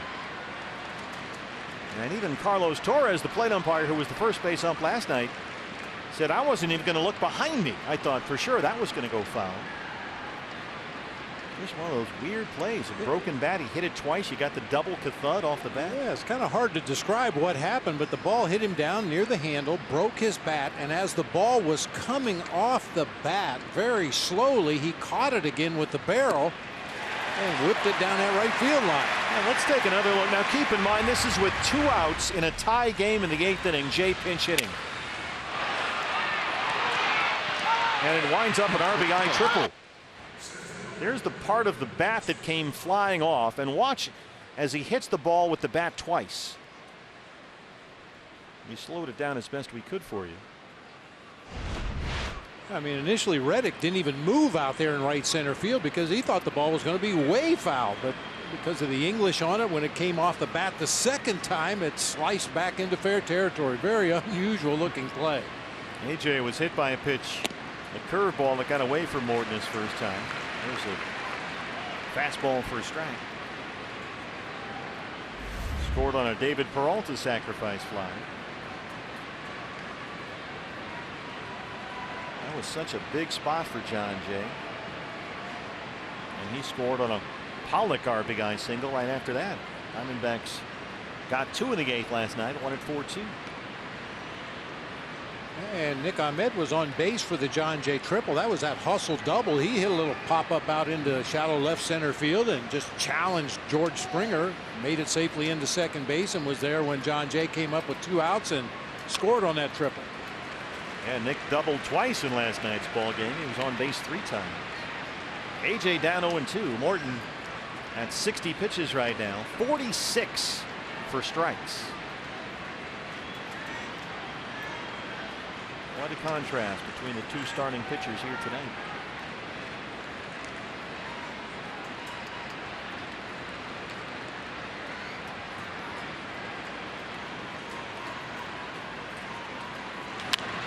Bounce to third. Short hop backhand by Bregman. He is really, really good down there. But Ketel Marte gets one back. A line drive homer to lead off the 5th. His 11th of the year. Diamondbacks in Houston down 5-2.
Mobile, Moscam in St. Louis. Yasiel Puig hit 3 home runs there today for the Dodgers as they beat up on the Cardinals 17-4. Look at this line drive homer. That was a screamer. Got out in about 1/10 of a second. So the Dodgers, in beating the Cardinals, leapfrog St. Louis. LA now holds the 2nd National League wild card spot, just ahead of the Cardinals and the Diamondbacks. They also move into a tie for the moment with Colorado atop the National League West. The Rockies are at San Francisco later tonight. German Marquez takes on Madison Bumgarner in that game at AT&T Park. Chris Stratton of the Giants threw a 2-hit shutout there last night. Tyler White hits one high and deep to center. AJ's got it. Oof. Jimmy Sherfy back out there to start the bottom of the 5th. Yeah, we talked about it briefly in the ball game last night. One thing about this ballpark, even though you've got the short porch in left field out there with the Crawford boxes and the relatively short porch right down the right field line, there's a boatload of room out there in center and right center if you can get guys to hit the ball out in that direction. Now you see the 409 mark behind AJ as McCann steps in. He has hit into a double play and struck out. We mentioned this last night. 409 out there right now. It used to be 436 when they had Tal's Hill out there, which they leveled prior to last season and put that hitter's background in. Now, a lot of people say it's a terrible hitter's background in this ballpark because that design that they sort of carved into the grass out there is a little bit busy. And we've also heard, and we didn't hear this from Diamondback hitters about last night, but when there's a left-hand pitcher out there, the seats and the signage back there, the ball in the hand of the left-hand pitcher kind of gets lost in all that that's going on back there. Bounces off the mound, easy play to get McCann, who does not run. 2 outs. So there are all kinds of things going on in center field. They haven't resolved it quite yet, even though they leveled Tal's Hill. I told you the story earlier about Candlestick Park. We broke camp in spring training and went to Candlestick to open the season. Had a couple days of workouts before the regular season started, and we went out to take batting practice. And the first thing we noticed is a great big white sign just to the left of the batter's eye in center field. Now, brilliant. If you stand directly at home plate and look out at the batter's eye, you say, well, what's the big deal? But if you put a 6'8" pitcher throwing from the left or the right side, getting that arm extended out there to the side, sometimes they get outside the batter's eye as a background, and that's when you really get some issues.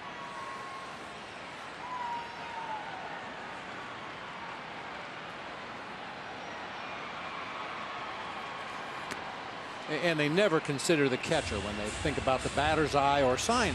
Yeah. See, imagine a left-hand pitcher. Jimmy Sherfy obviously is a right-hander. But when the ball comes out of the left-hand pitcher's hand, it kind of gets lost in those red seats back there. There's that white sign, and there's some red out there. It's hard to pick up the ball, a lot of hitters say. But a white sign, that's insane. Crazy. Who's the genius that thought of that? It had a little bit of lettering on it, but it was, probably 90% white. And we complained about it immediately, and they did hang a big green tarp over it for a couple days until they could repaint the sign. I'm sure the people at the company were thrilled. Oh, thrilled. And I was about to say, nobody ever considers the catcher. I mean, think about it. The batter is standing there. He's 6 foot tall, 6'2", whatever.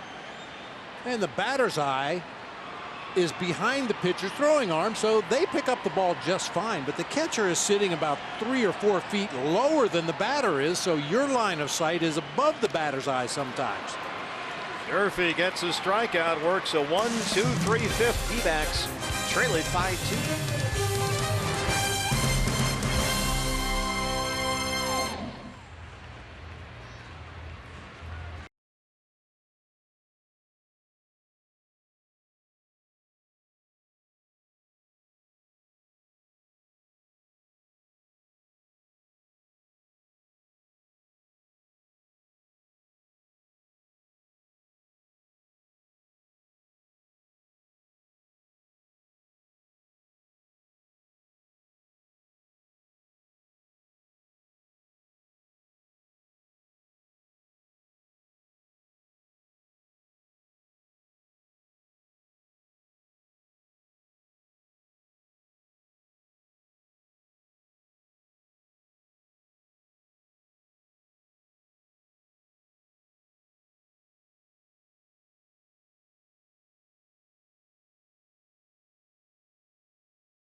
Astros 5-2. Steve Berthew, Bob Brenly, Jody Jackson with you. Hey fans, be at Chase Field this week as the D-backs take on the Cubs. A 3-game set starts Monday. Big series, don't miss it. The Cubbies are coming to town. Get your seats right now on dbacks.com. Eduardo Escobar leads off the 6th against Charlie Morton.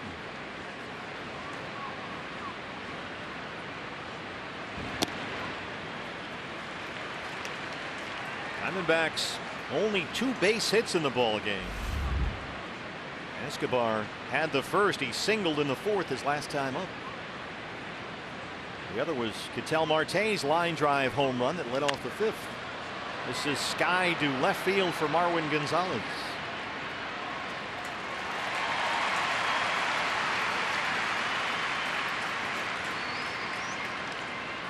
Talking earlier about David Peralta, how hard he hits the baseball. He knocked in a run.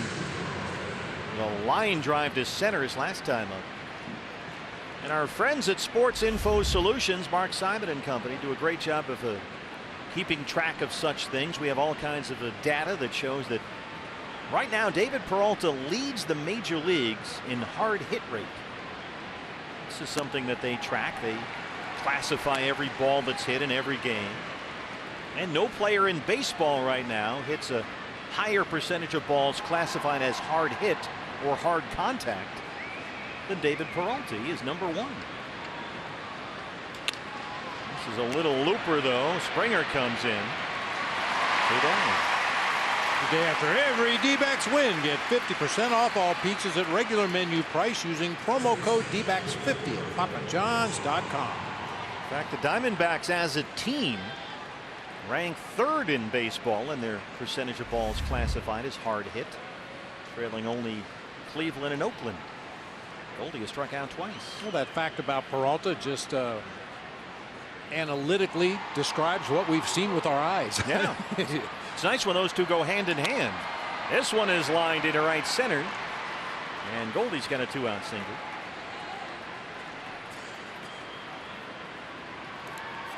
I mean, occasionally you'll look at the analytics for a certain topic, whatever it might be, and you'll see the numbers and go, that can't be right. Yeah, exactly. But we've seen a freight train. Oh, yeah. One line drive after another this year.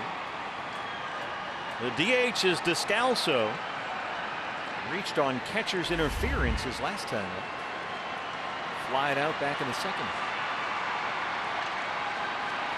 Astros overload the first base side against him. This is punch foul down the left field line.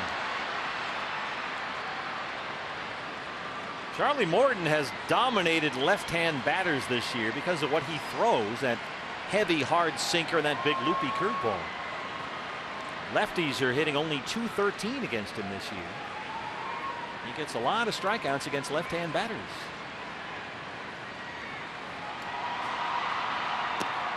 That curveball doesn't get the call from Carlos Torres, who's been very inconsistent here tonight.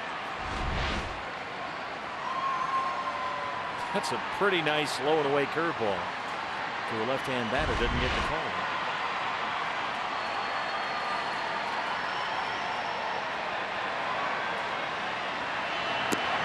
Tries it again. That time gets the call, which was pretty much the exact same pitch.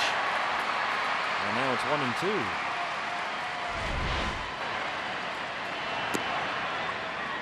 I'm not sure how that was different from the previous one, but I wasn't even sure which one we were looking at there. I know. All right. 1-2. Couldn't check, and Morton gets his 7th strikeout. Diamondbacks trail at 5-2.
Don't forget, if you can't watch D-backs games on TV, you can stream them live on your mobile device with Fox Sports Go.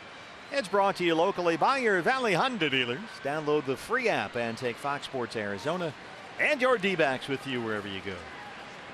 George Springer leads off the bottom of the 6th against Jimmy Sherfy, who's got the last 4 outs in relief of Zach Godley, who struggled mightily here tonight.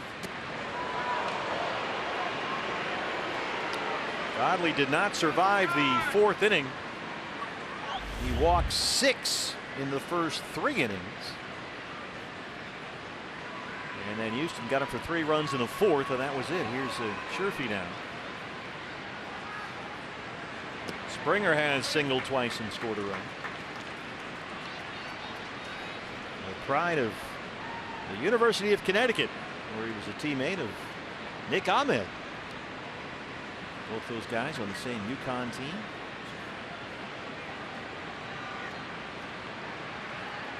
Springer was a 1st-round pick by the Astros. Nick, a 2nd-round pick by Atlanta. Mike Olt also played on that team. Matt Barnes, who's a good pitcher for the Red Sox. That was a good UConn team. Don't see a lot of that in the Northeast. We talked a lot about that with Nick in our Cup of Coffee episode. There's a 3-0 strike. How long was your high school baseball season in Ohio? Doubleheader. That was it. You got 2 games in one day and called it a season. We used to start baseball, I mean, like the day after basketball was over. We were the gym was empty, right? Yeah, you could finally hit ground balls on the wood. That's a fair ball. Look at this throw. Escobar made it close. Springer is obviously safe easily, but how about that effort from Eduardo Escobar? It was almost in the stands. Yeah, I didn't think he had a chance just to get to the ball, but then he makes the jump throw quickly, unfortunately offline to first base. I'm not sure if they'd have had Springer either way, but what an effort by Escobar. 3rd single for Springer tonight, 3 for 4 in the leadoff spot. And here's Altuve, who has walked, singled, and scored twice. You know, I've talked about players and teams in the Midwest and the Northeast in the past. I think just maybe slightly better fundamental ball players because you spend so much time in the gym taking ground balls, working on fundamentals, working on hitting off the tee because you can't get out on the field. One got away from Sherfy, that breaking ball. Yeah, just overthrew that breaking ball that time. Didn't take the break whatsoever. I think you spend so much time working on the fundamentals. Maybe other aspects of your game suffer because you can't get out and actually get on a baseball field to work on it. But certain fundamentals you can really grind on indoors.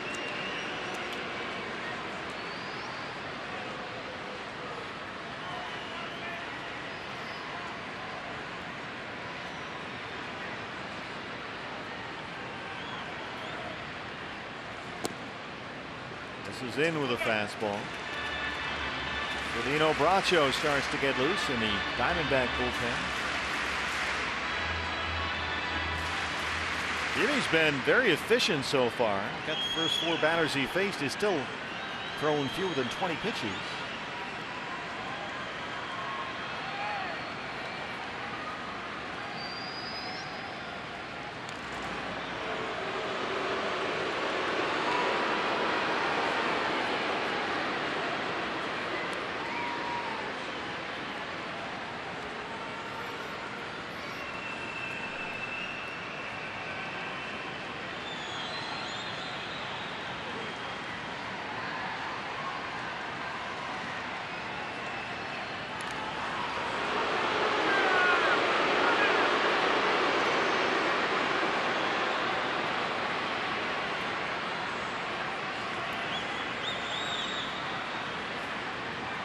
Boy, Springer is down there barking at somebody at first base. I don't know if he's yelling at Jimmy Sherfy, just talking to Goldie or Alex Cintron over there.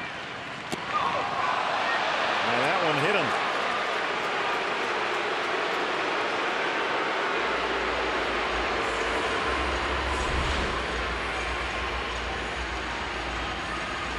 And the one earlier in the at-bat was a curveball. I don't know.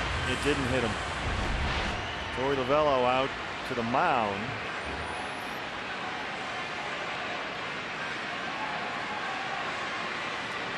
And he's going to make the move and bring Bracho in. We'll take a break from Houston. D-backs trailing 5-2.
Didn't seem quite right here on this throw to first. Yeah, the last pickoff attempt over there at first base before the hit by pitch. Jimmy kind of walks toward the back of the mound. He didn't look real comfortable right there. Goldie was ready to throw the ball back to him, and Sherpy had his head down. And immediately after that, Torey came, or after the next pitch, the hit by pitch, Torey came out and hooked him out of the ball game. Well, we go to Silvino Bracho. No sign of Ryan DePanfilo or anybody looking at Jimmy Sherpy, so that's a good sign. The numbers on Bracho, his 24th appearance of the year. He gets the heart of the Houston order here with 2 on and no outs in the 6th. Alex Bregman, Marwin Gonzalez, and Yuli Gurriel due up.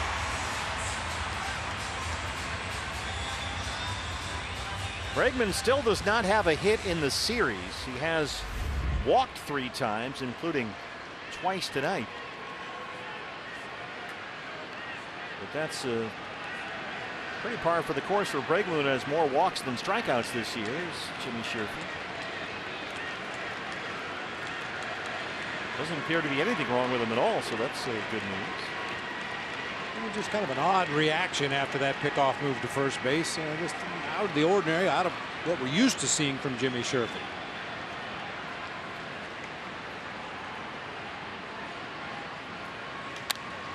Something that Torey and Mike Butcher pay a lot of attention to. They're both big body language guys.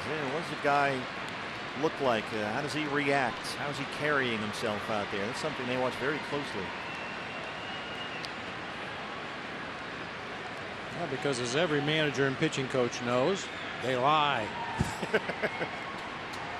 How do you feel? I'm fine. I'm fine. No one's ever said I'm terrible. Take me out. Yeah, please come get me. If only Pedro had said that to Grady Little. Yeah. That one knocked down by Bracho.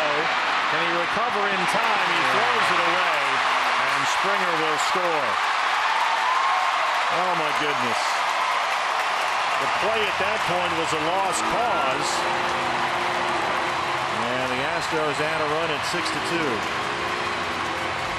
Here comes Ryan DePanfilo to have a look at Bracho. Boy, this seed hit right back where it came from. Yeah, Bregman was already either on or past first base before he even threw that ball. Fortunately, it did not go into the dugout on the first base side.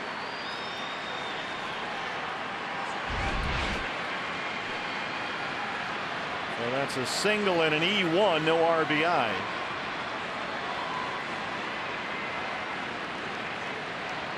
Second Diamondback error tonight after Souza overran that ball in right field.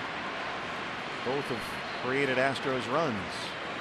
Marwin Gonzalez is the batter. He had a 2-run single in the fourth.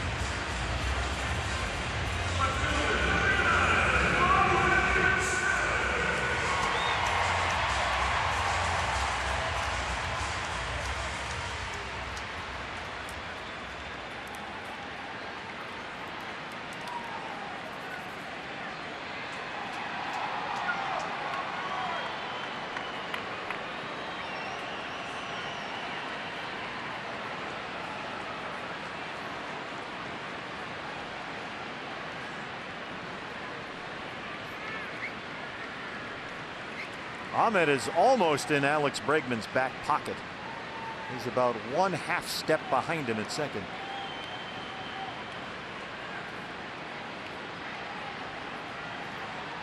And he stays put right there as Gonzalez swings through a breaking ball.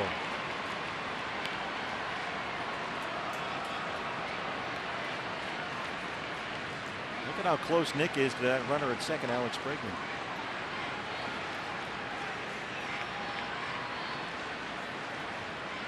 Usually guys, when they're there, they back off. Ahmed is staying put.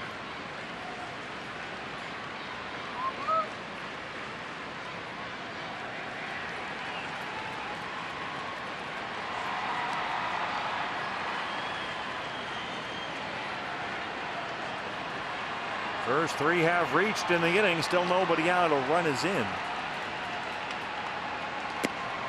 Faced a high fastball and it's 0-2.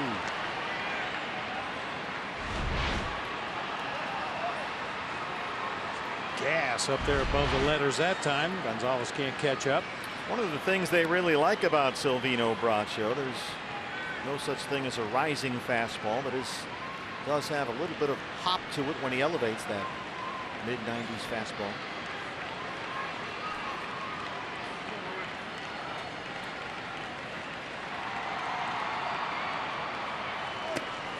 That was it again right there, and he gets the strikeout. Pretty simple that time. First pitch slider, gets a swinging strike from Marwin Gonzalez down in the zone, and then elevates 2 fastballs up there above the top. Our nationwide vision eye on the game. Good morning, good afternoon, good night, Marwin Gonzalez. Yulieski Gurriel, he has walked and singled tonight.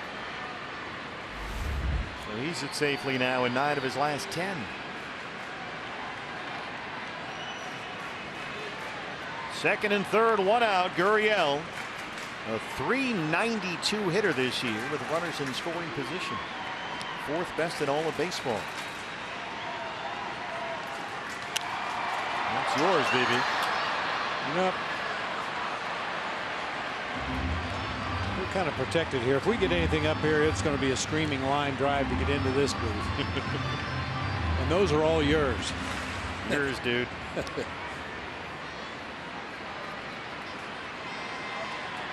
I usually go with the Mike Farron defensive position, which is to hide under the table. Cover the computer.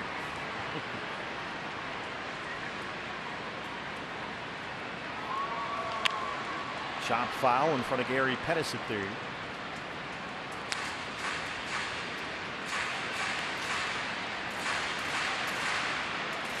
We're underway in San Francisco. No score. The Rockies and the Giants. Edman Marquez against Madison Bumgarner. Dodgers won earlier this afternoon 17-4. They beat the Cardinals in St. Louis to take that second National League wild card spot and tie the Rockies for the NL West lead.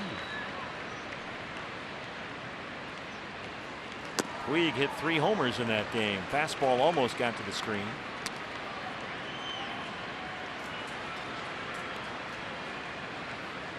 D-backs 3.5 back in the division and the wild card. After tonight, only 13 games left to play.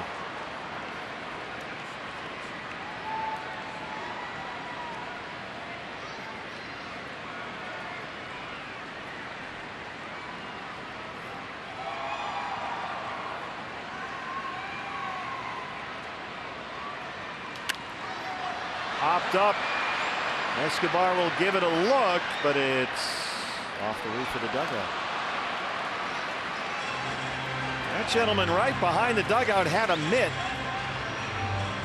and he missed his moment.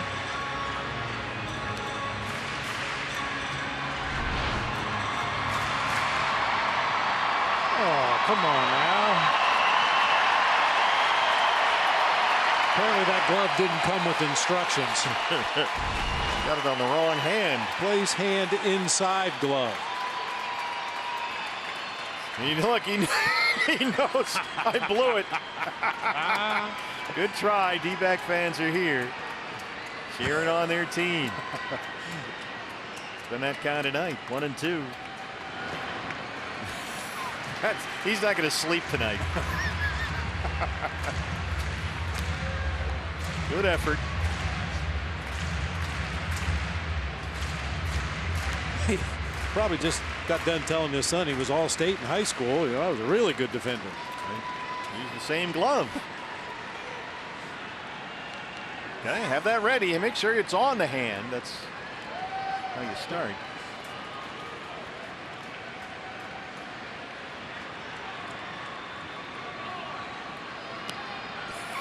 He's down there yelling at the guy next to him. Look out! That one almost got Bracho into center. Altuve is home. Bregman will score, and it's 8-2.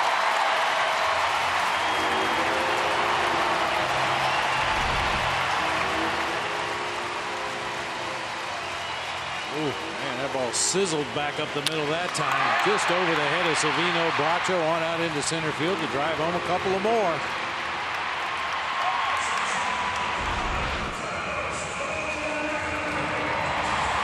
Carlos Correa now 1 for 3. Houston with 1 in the second, 1 in the third. They had a 3-run fourth, and now it's a 2-run sixth.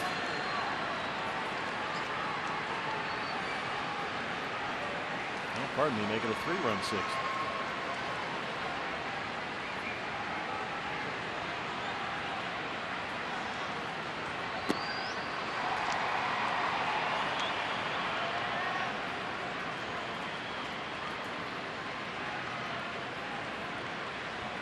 Eight runs, 10 hits for Houston, 2 runs, 3 hits for the Diamondbacks.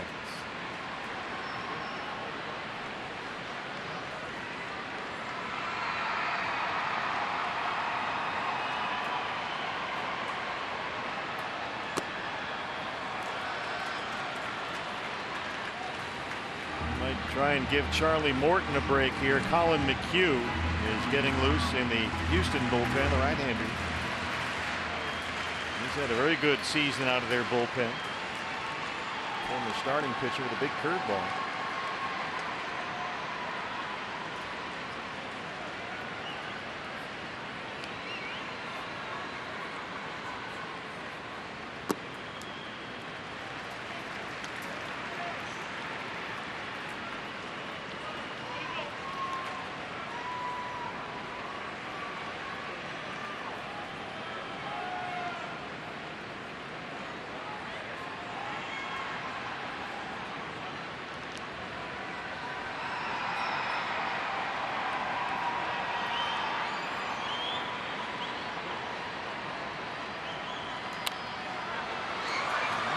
Getting closer. Yeah, that was in the neighborhood. Steve Sparks was ready. Working Astros radio just to our right.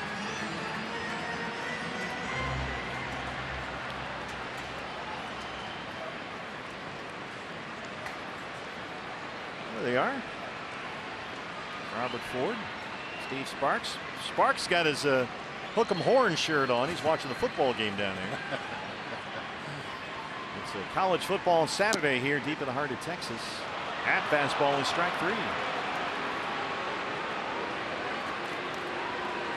A couple of change-ups in that at bat to Carlos Correa that time. Down low out of the zone. Fastball right at the bottom of the zone, but didn't get the call. Comes back with another change-up down. Change-up in the middle. Cut fastball right out there on the outside corner. Our Nationwide Vision Center's eye on the game. That changeup has been a good pitch for Bracho this year. I think he's going to need that moving forward. Tyler White has walked twice, the DH, and flied out to center.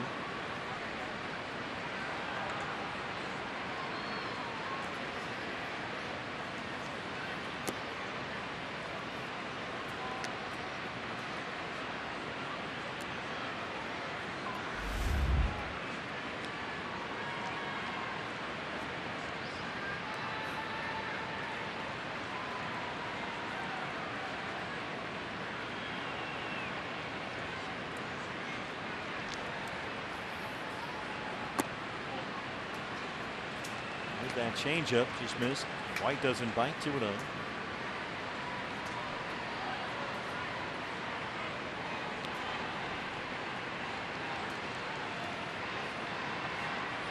Wild card's going to get a little closer. Pirates are leading at Milwaukee 3-1. The Cardinals have already lost to fall out of a wild card spot. Way up in the air. Goldie's camped out. Astros get 3. They lead at 8-2.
MLB at Bat, your #1 D-backs app. Customize your experience. Catch every moment. You'll get D-backs home screen icons and features like live radio broadcast, the MLB.TV game of the day, pitch tracking, in-game highlights, stats, news, the whole thing. Download MLB at Bat today. Our D-back fan is still right there. As we start the top of the 7th inning, new pitcher for the Astros, right-hander Colin McHugh.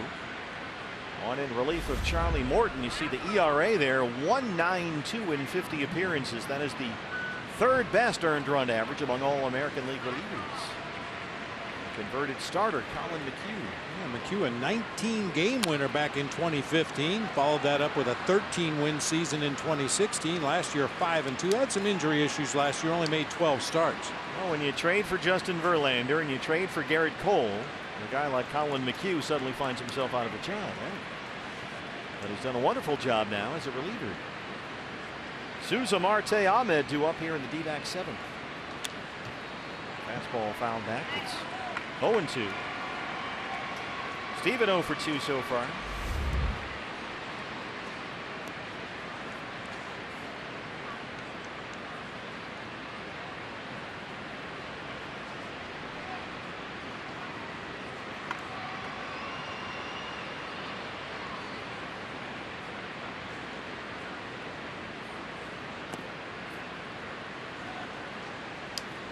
Is there any comparison at all between this ballpark and the Astrodome other than a roof? Oh. Do they have anything in common? No. Nothing at all. You have a tone of disgust in your voice I picked up on. Could just be me. The only people in the world that missed the Astrodome were pitchers. Oh, well, yeah. You ask position players, guys that had to hit in that ballpark, they all hated it. Why? Oh, the batter's eye, if you can envision at the Astrodome, they had a ramp, a tunnel and a ramp out center field behind the fence. Oh, that's for Evel Knievel. Yeah, so you could bring the animals in for the rodeo and monster trucks and everything else that they had in the Astrodome. But they had a tunnel going off into the distance, and the batter's eye was way at the back of the tunnel. It wasn't behind the fence. There's Correa at shortstop. So it would take you 2 days to get your bearings on, okay, where's the ball coming from? Where's the backdrop? And you're facing Nolan Ryan and Mike Scott. And come on. You know, I mean, by the third day, you finally felt like, okay, I'm all right. I can see it okay. And then you bump up against Nolan, and he'd punch out 16 guys, and you ride off into the distance 0-3 on the trip to Houston. J.R. Richard and Bob Nepper and Jim DeShays. AstroTurf as hard as this table. I mean, it just was not a great place to play baseball. Well, it still stands. In fact, they were telling us before the game today they still use the Astrodome for rodeos and such. Well, that might be fine. And I know I've told you before, the aroma at the Astrodome. Just lovely. The visiting players, the bus would drop you off outside the loading dock, where all the dumpsters and trash compactors and, oh my God, I still have that smell in my nose if I think about it. And that was the first experience with the Astrodome. The first time you go there, you walk in through the loading dock, and after you're done getting sick to your stomach, you go on to the clubhouse and go out to the field, and then you get sick to your stomach again. I think I hit a nerve. Well, that was a bad place. And back in those days, I had a post-game radio show with the Giants. So like 5 to 10 minutes after the game was over, I'd have to go back out to the dugout where they had a microphone set up and a headset. And I'd do a little 5 or 10 minute post-game radio show, and walking back out to the dugout after everybody was gone, and you're walking through these dark tunnels underneath the stadium, and you could hear the rats running around. Oh, come on. Oh, no, I'm telling you. Big as cats. The cats didn't mess with the rats there. You know, they had that happen today at Fenway Park. Yeah, I saw that. There was a rat loose in the camera well next to one of the dugouts at Fenway Park in the Red Sox game today. And the Mets guy said, that's not a rat. Rats in New York are mean. Yeah. That looks like somebody's pet rat. Some of the guys were scrambling to get out of there. Jumping over the top rope. Here's Nick Ahmed 0 for 2. Yeah, you like your baseball if you can get it to sans vermin. Yeah, that usually helps. Yeah, we had one in the dugout at Yankee Stadium in Game 3 of the World Series back in '01. Really? Oh, yeah. You're trying to play a World Series and there's a rat in the dugout? Right by my feet. I'm Come not on. a big fan of rats, but a guy from the grounds crew brought a shovel down and took care of the issue. Oh. Let's just put it that way. Well, that's what you got to do.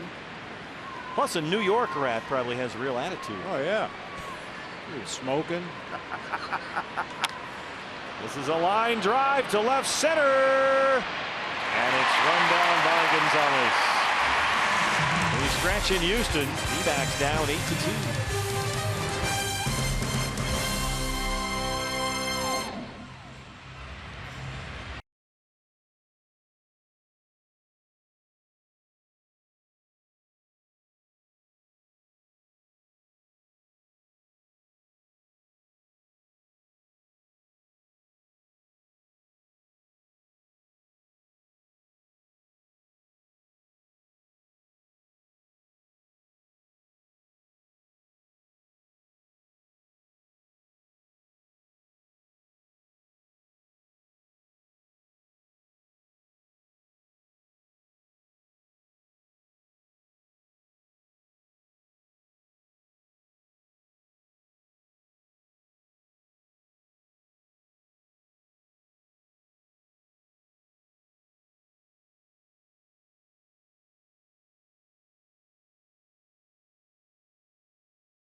D-backs trail the Astros 8-2. The NL West rival LA Dodgers are back at Chase Field for the final home series of the regular season. Coming up September 24th through the 26th, and you can be there. Get your D-backs Dodgers tickets now as we look to beat LA at dbacks.com. There's Yasiel Puig. He hit 3 home runs today for the Dodgers in St. Louis. They beat the Cardinals 17-4 to tie the Rockies for the NL West lead and take over that second National League wildcard spot. Brian McCann, the catcher, 0 for 3. Silvino Bracho back out there. This is slicing foul. Escobar almost overruns it, but hangs on. Eduardo Escobar.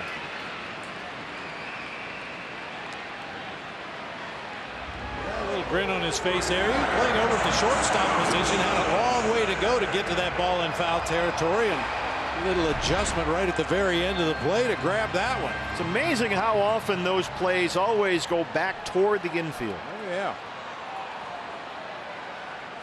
And we have no wind involved here tonight. You add a little crosswind or swirling wind, and you can imagine how tough that play can be. So you tried to field 1 or 2 of those at Candlestick is what you're getting at.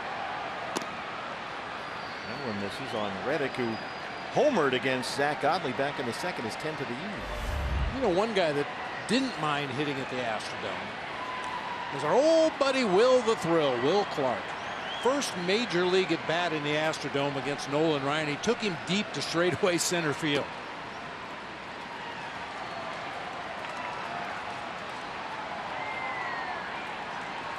Levinsky, the right-hander.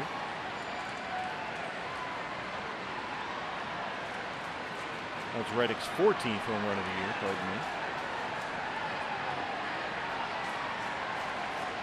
Well, Will Clark could hit anywhere. Yeah.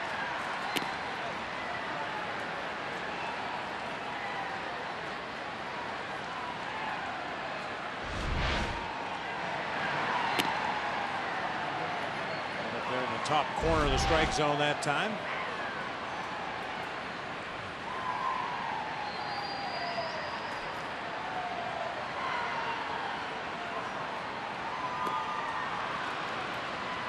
There's that straight changeup we were talking about in Bracho's last inning of work. That's over the course of the season progressively got better and better. Now he's been between Phoenix and Reno several times this year, so he's had an opportunity to go back down to Reno and work on that pitch, but I think it's very close to being a really good weapon for him. 2-2.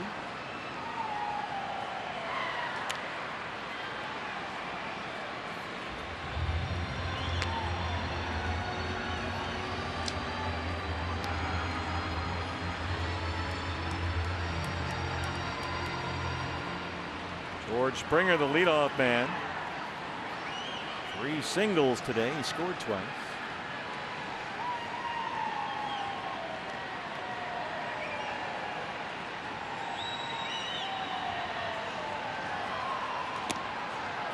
This is in with a fastball. Full count, 3-2.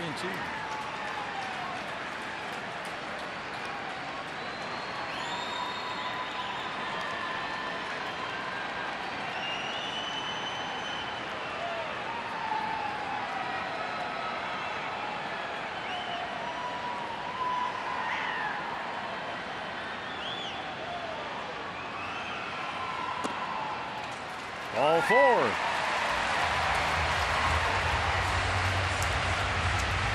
First walk issued by Bracho. 1 out base runner for Springer.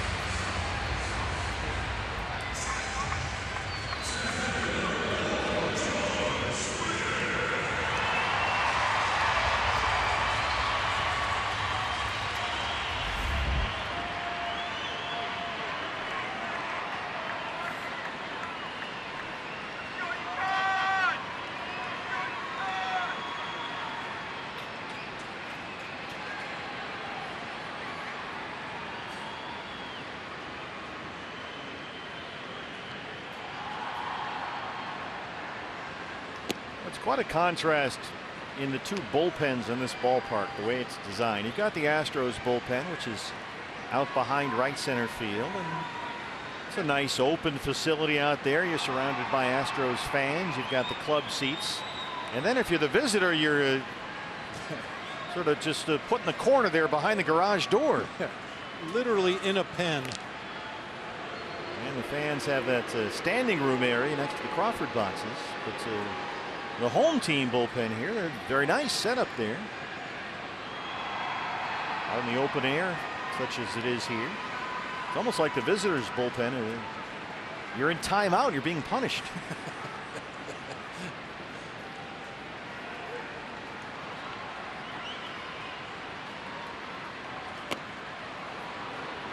Well, the good thing about the bullpen in left center field is you don't have all those associate pitching coaches like you get in Philadelphia or some of the other ballparks where the fans can lean over and watch you warm up. Yohan Lopez starts to get loose. Yeah, you're behind that. You saw a ball get stuck in that fencing last night that Goldie hit for a double. Some of the guys are up in the front there trying to get a look at what's happening, but you're way back there in that corner. That's actually a great place to stand. That might be one of the best standing room areas in the major leagues above our bullpen. They've got some railings and things you can lean on out there. And that's where they sell some standing room seats. Guys walking by in the concourse. You're pretty close to the action right there.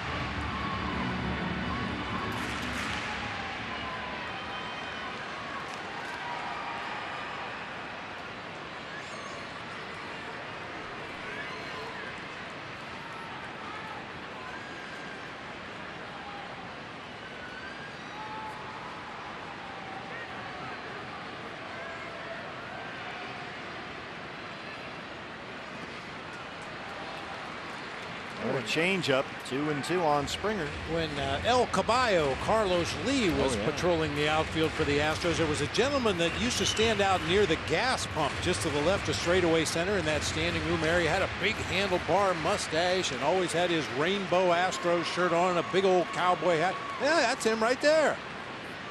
Yeah, he changed his position. He used to stand over near the gas pump just to the left of straightaway center.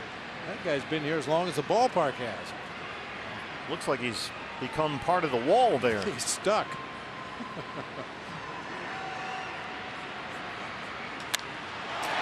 Susan right center. Plays it on a hop. Reddick heads for third. Here's the throw. He's in there. And Springer sneaks into second. That's George Springer's fourth hit tonight.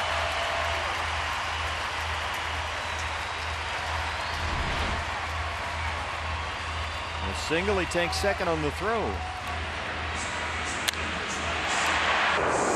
little softly hit line drive that drops in front of Souza right there. He tries to throw the runner out at third base, and by overthrowing the cutoff man that time, it allows Springer to move into scoring position.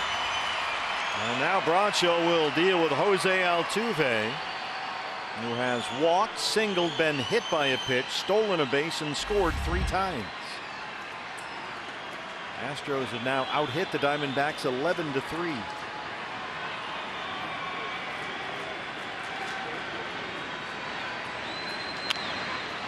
That's a fair ball down the line. Reddick is home. Springer jogs on in. It gets all the way to the corner.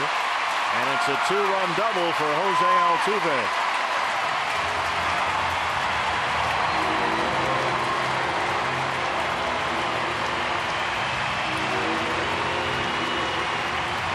Escobar's been turning cartwheels and standing on his head down there to keep balls out of that left field corner, but Altuve with that top spin grounder gets it by him. David Peralta's got to track it down out there in the left field corner.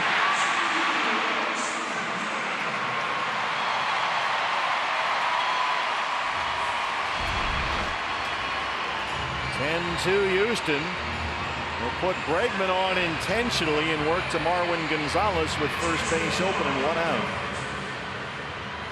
Bregman's third walk of the ball game.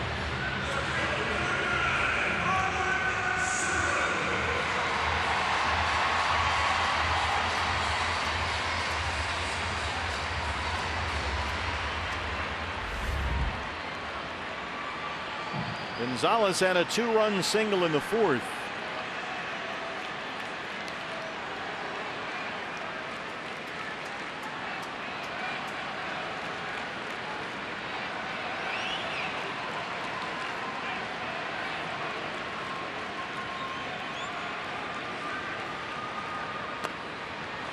There's that changeup that you like so much.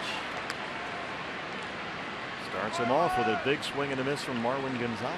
Well, even though he doesn't have a big body of work at the major league level, Silvino Bracho, the word's out. He throws hard. He likes his fastball. He'll throw it up in the zone. He complements that with a slider. Now you add a third pitch to that mix, and all of a sudden you've got something to battle against those left-handed hitters.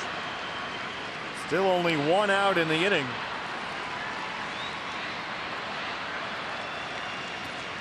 There it is again and again. Gonzalez can't hold up. Oh, that was a breaking ball slider. The slider and changeup, the velocity is almost identical, low 80s. Well, that did appear to be the slider that worked its way down and in. I like that. You're pretty confident that Gonzalez is going to be aggressive up there with 2 runners on. So Bracho jumps ahead 0-2.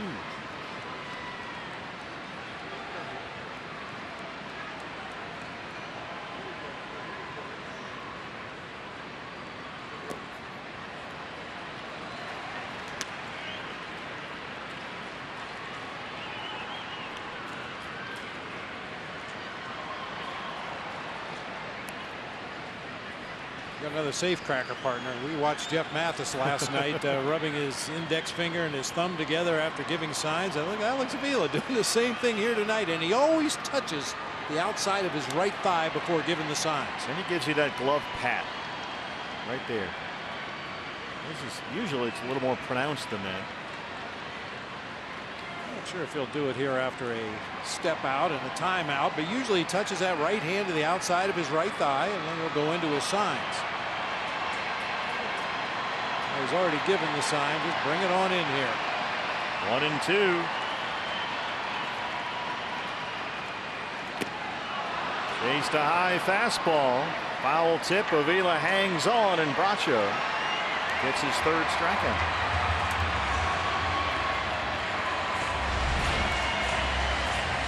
Marwin Gonzalez has been chasing that high fastball all night long. Struck out his last 2 at bats, and at least 4 of the strikes were right up there at the top of the 11th. Joey Lovello out to the mound with Bracho now over 40 pitches. We'll take a break. Back after this.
The Rockies and the Giants. Adaman Marquez against Hunter Pence, and that one drops into shallow center in front of Charlie Blackmon. Giants, who blanked Colorado last night behind a Chris Stratton 2-hit shutout, have a 3-0 lead. Here's Yohan Lopez, a rookie right-hander who got his first 2 major league strikeouts the other day in Colorado. On for the 4th time in his young major league career. He faces Yuli Gurriel. So it's a Cuban matchup right here.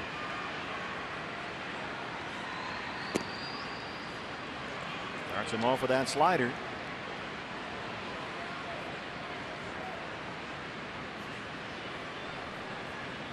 Pinch runner now, making his major league debut, Miles Straw, who is at second running for Altuve, just called up to the major leagues today.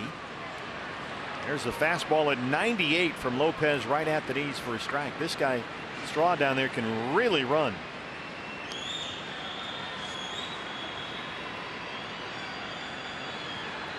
'70 out of 79 in stolen bases this year between the AA and AAA level. That's out of play. It's a rocky major league debut for Yohan Lopez back at Chase Field last week when he got knocked around pretty good, but he's bounced back nicely. He looked very good Thursday afternoon at Colorado. Faced 3 batters in the 8th inning, struck out Story. Got Matt Holliday to pop up. And then struck out Ian Desmond. Faced 3 batters, 1, 2, 3. Almost threw that one to the screen at 96.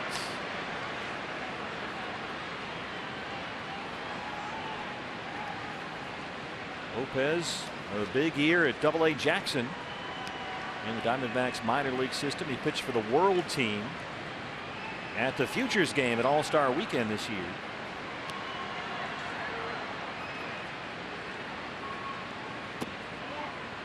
.45 appearances for the Jackson Generals, had a 2.92 ERA, a whole bunch of strikeouts.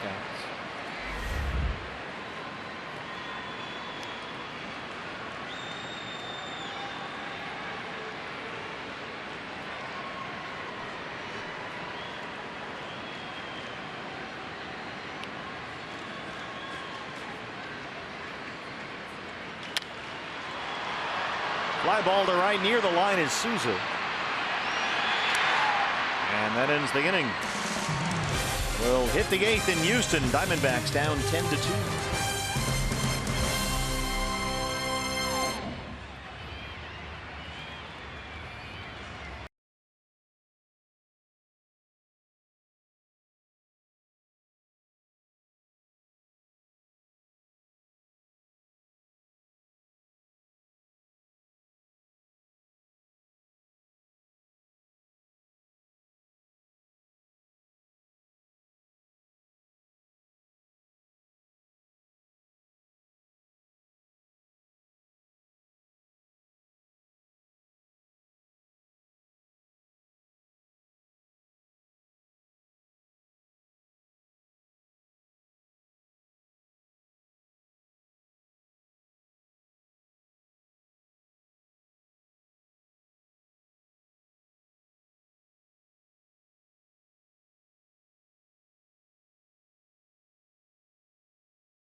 Tough one tonight. D-backs trail at 10-2. It was a rough start for Zach Godley, who walked 6 batters in the first 3 innings. Houston with a 3-run 4th, a 3-run 6th. They just picked up 2 in the 7th. And now we start the top of the 8th inning. Defensive changes all around for the Astros. And we start on the pitcher's mound. Kristovenski, the right-hander, is out there. Miles Straw, who came into pinch run for Jose Altuve, making his major league debut tonight, takes over in center field, replacing George Springer. Springer moves over to right, replacing Josh Reddick. Reddick goes to left, replacing Marwin Gonzalez, and Gonzalez goes to second, replacing Altuve. I thought it was kind of interesting there before the inning got started. George Springer ran over to center field from his right field position to talk to the youngster Straw, and kind of pointing here and pointing there and giving him some last-minute instructions for playing center field in this ballpark. Avila has struck out twice. He leads off the 8th. There he is, young Miles Straw. In center field, just called up for the minor leagues today. A 12th round pick out of St. John's River Community College, which is in Palatka, Florida. Reddick in left.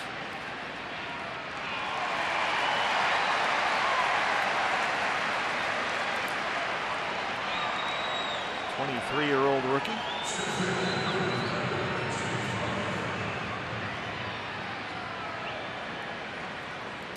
Here's AJ, who was hit by a pitch and scored in the 4th.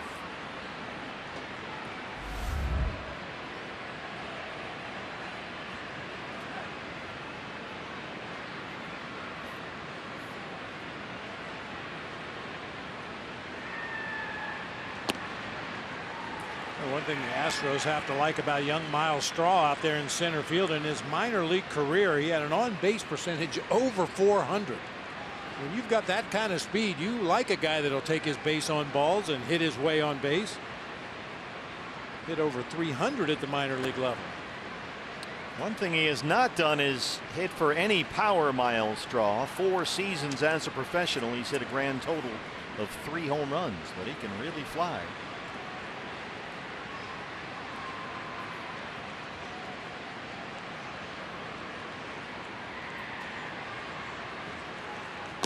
Chris Davinsky back out there, the right-hander.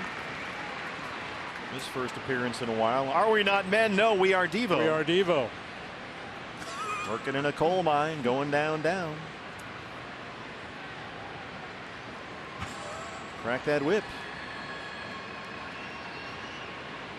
1-2 on AJ. Another good solid 80s music references right there. When a problem comes along. That's enough. Yeah, it was enough back in the 80s. Whoa! You're down on Devo? They're not on my favorites list. I like some of their stuff. It's good for about maybe 12 minutes. Yeah. And then you've had enough. It's kind of like Las Vegas. Yeah, there you go. A lot like that. Yeah, 3 songs is the max, and you're out. I know our producer, Brian Moss, loves Devo. He's got all their albums. Can't get enough. He's even got one of those flower pot hats.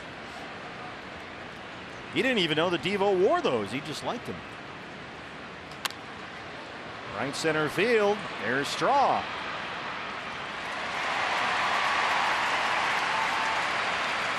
That'll bring up Eduardo Escobar.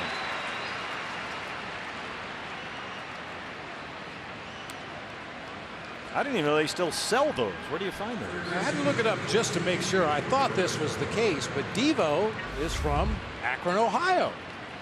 I'm surprised you didn't know that off the top of your head. Which explains everything. Well, I guess you're right.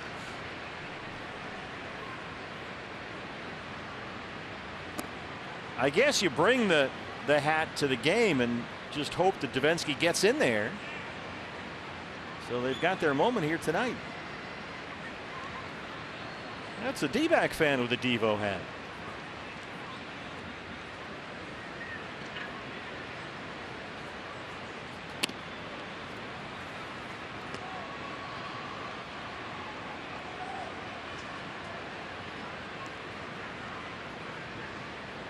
It's a great look.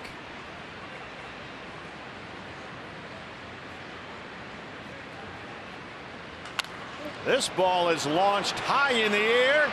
Deep right field and gone. Oh, second deck. Eduardo Escobar, upper tank. A new career high. That's his 22nd of the year.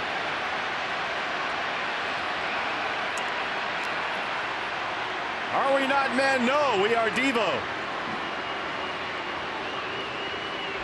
Chaz Roberts, air conditioning and plumbing, cool. Oh my, caught that one right on the sweet spot of the bat.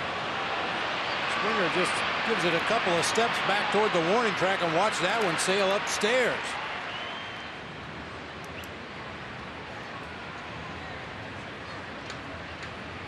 Gone. Here's Peralta. Here's a fastball for a strike. That's a free jumbo jacket, Jack in the Box tomorrow with the purchase of a large drink. Second Diamondback home run tonight. Ketel Marte in his 11th of the year to lead off the 5th.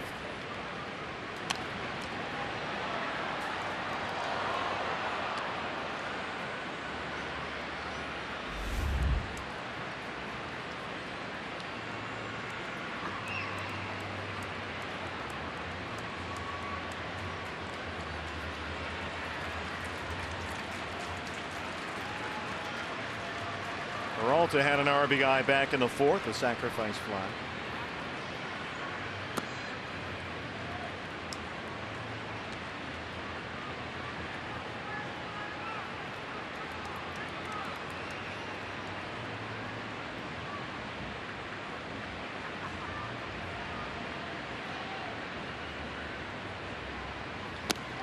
Got him. D-backs add a run. Escobar's 22nd. And they trail it 10-3.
Zach Greinke will be on the mound tomorrow. What a pitching matchup we have for you. What's next brought to you by CenturyLink. Greinke and Verlander tomorrow. Diamondback Live pregame show comes your way at 10:30 in the morning. It's breakfast with the Diamondbacks. Greinke, Verlander in the rubber game of this 3-game series. Assuming the Diamondbacks don't come back to win this one. Christian Walker takes over at first base, replacing Goldie. Introducing himself. to Mark Carlson over there.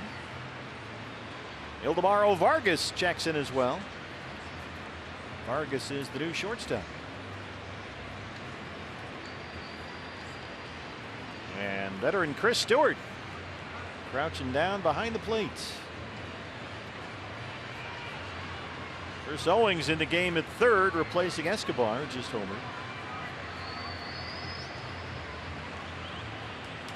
Correa, second base for Ketel Marte. Lopez has faced two batters. He's got 2 outs. He's really starting to settle in a bit now after that rocky debut. Here is El Oso Blanco, the White Bear, Evan Gattis. His first at bat tonight. Batting for the DH Tyler White, who looks just like him. He's really got that House of David beard going. 225, 25 homers. Grounded out against Brad Ziegler in a big spot to win the 8th inning last night.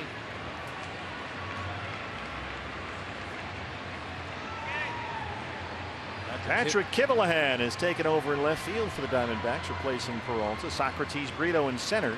Otherwise known as my roommate. That's funny. Yeah, we checked in here to the hotel in Houston the other night, and I got up to my room and I was making a phone call, and next thing I know, I hear a key in the door, and the door opens up. Well, it's just Joan come to visit, that's all.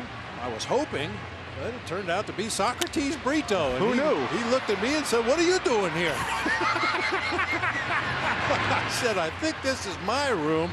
Because as you know, partner, they always put all the media members on one floor, all the staff members are on another floor, and the players kind of have their own section of the hotel. But I said, "Well, hang on a second, I'll call down to the front desk," and they said, "Send him on down, we'll give him a new key. Sorry for the inconvenience, but..."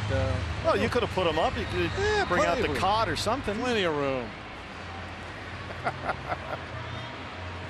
What are you doing here? I was going to ask you the same thing. I kind of think it's my room. Brian McCann, the catcher. Bounce to first. Walker's there. He'll take it himself. Lopez works a quick 8th inning.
Hey fans, anytime the D-backs score 5 or more runs, Taco Bell giving away 3 free crunchy beef tacos with a purchase of a large drink between 4 and 6 the following day at participating locations.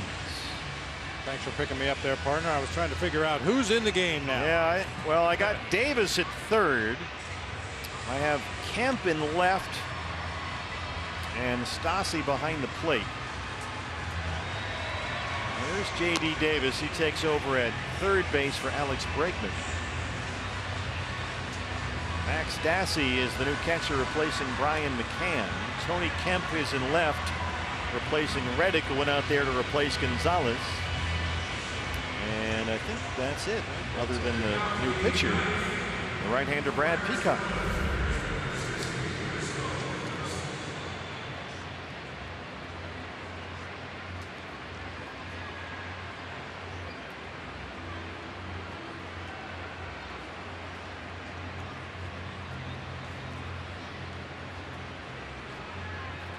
Chris Owings batting in Goldie's spot, leads it off. He took over at third base for Eduardo Escobar. CO fouls that one away.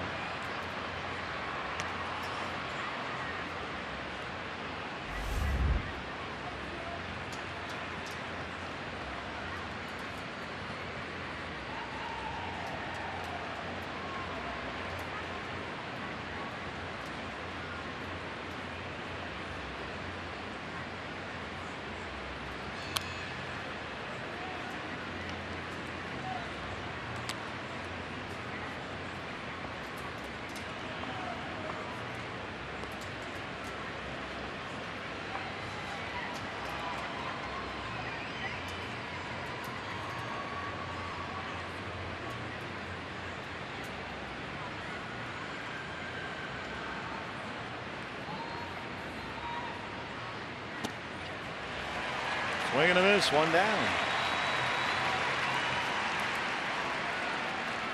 First strikeout for Peacock. Brings up the DH, Daniel Descalso. Diamondback Live post-game show. Jody Jackson standing by. That follows our ball game.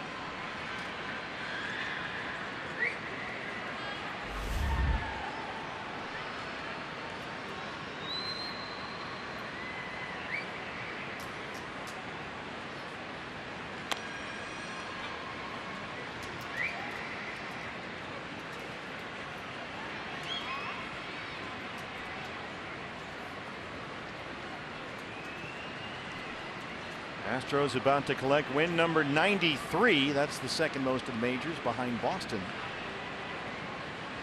And they will pick up a game on the Oakland A's atop the AL West. Oakland lost to Tampa Bay 7-5. So it'll be a 3.5 game edge for Houston over the A's.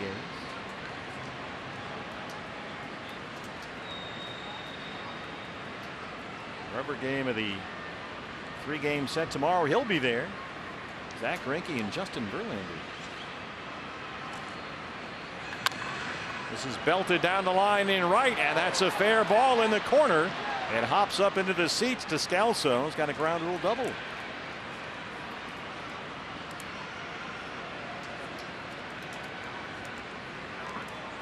That's round number 20 on the season for Daniel Descalso.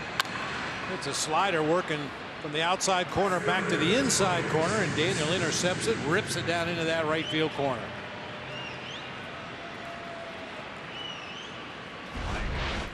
Clank.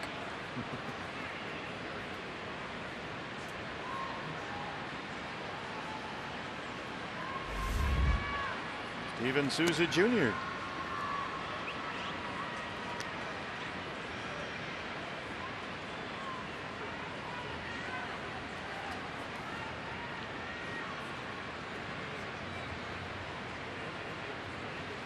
Just the 5th hit for the Diamondbacks today.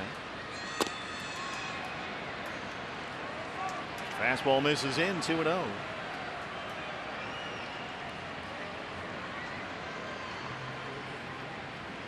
Giants 3-0 lead over the Rockies in San Francisco. Dodgers won earlier today 17-4 at St. Louis. Cubs won, Brewers lost. Cubs expand their lead to 2.5 games in that National League Central. Cubs beat the Reds, what, 1-0, huh? Yeah. Milwaukee lost at home to the Pirates 3-1.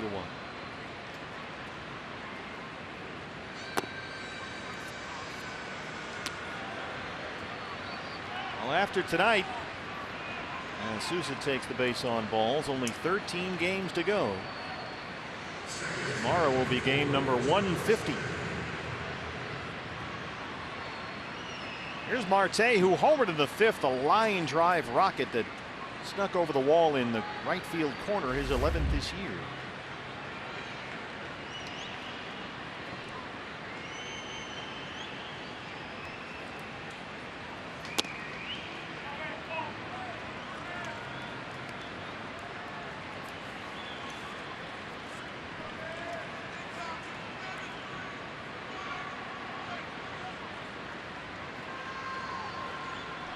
Diamondbacks took 2 of 3 from these Astros at Chase Field back in the first week of May, and they can do that again here with a win tomorrow. This is line to right, and it's over the head of Springer and off the wall.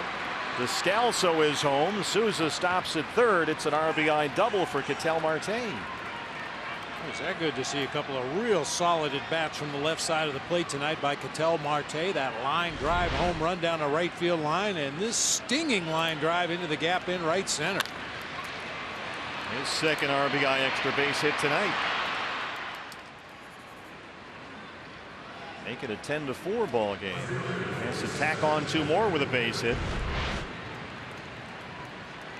Patrick Kivlehan. Kivlehan took over in left field for David Peralta, batting in Nick Ahmed's spot. His second at bat as a Diamondback. He singled last Monday against Colorado his first time.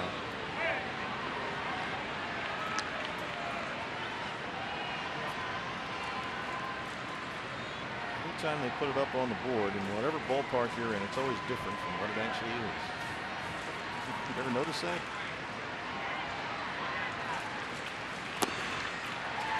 Kiblahan acquired from the New York Mets about a week or so ago. 28-year-old.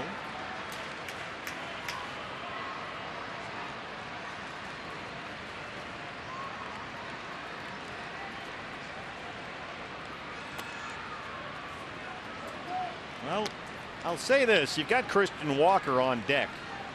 So if Kiblahan can reach, Walker can make this a 2-run ball game with one swing.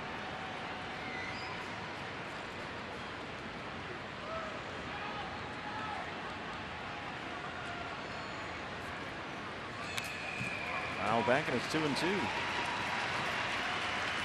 fact, Will Harris will have to start to throw in the Astros bullpen, former Diamondback.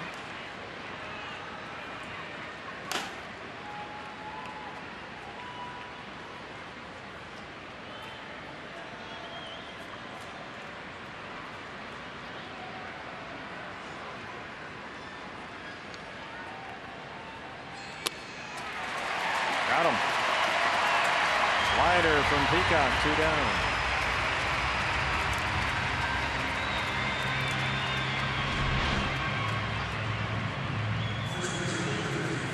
Hard flat slider that time, working its way across the zone, ends up off the outside corner. Kiblahan chases it for strike 3.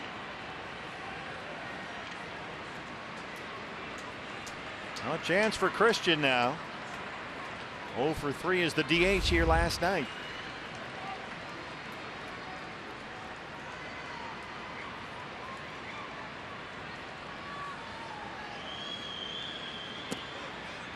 Fastball at the knees for a strike, 0-1.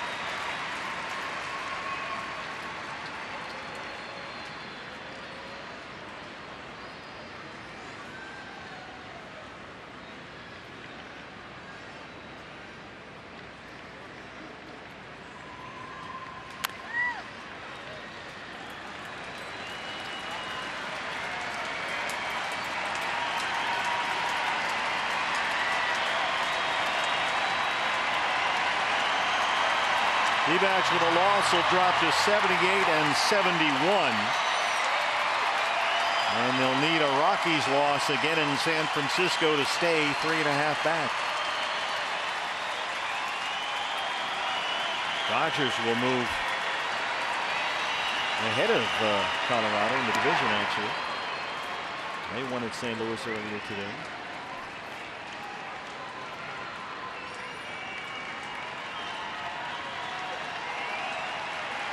Running out of time.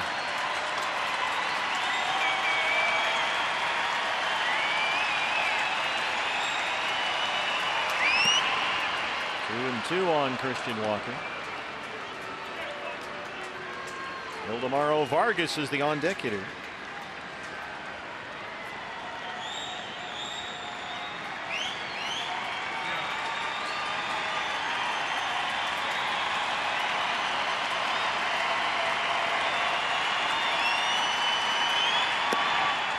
It's full.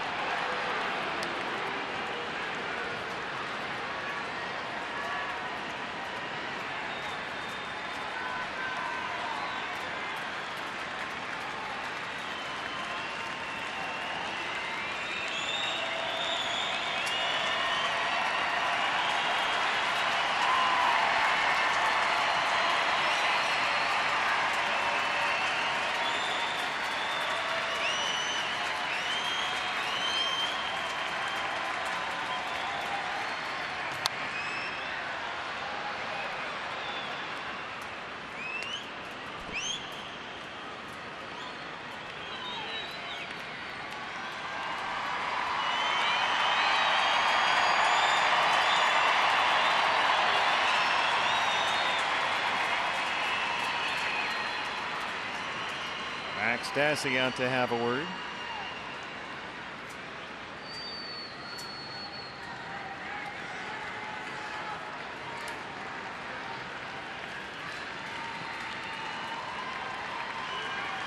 Our D-back fan is hung in. Looking for base runners, like to add one more. Full count on Walker.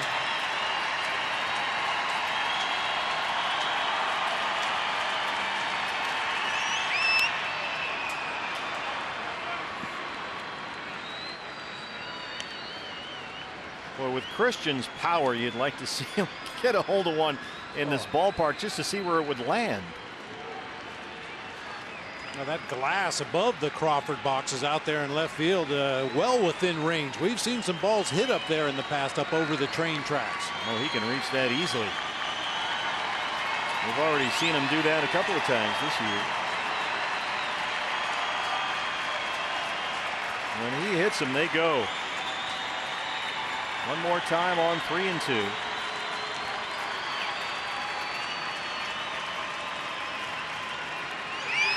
Got him. And the Astros even the series at 1 game. D-backs drop this one 10-4. We'll take a break. Back with more from Minute Maid Park in just a moment.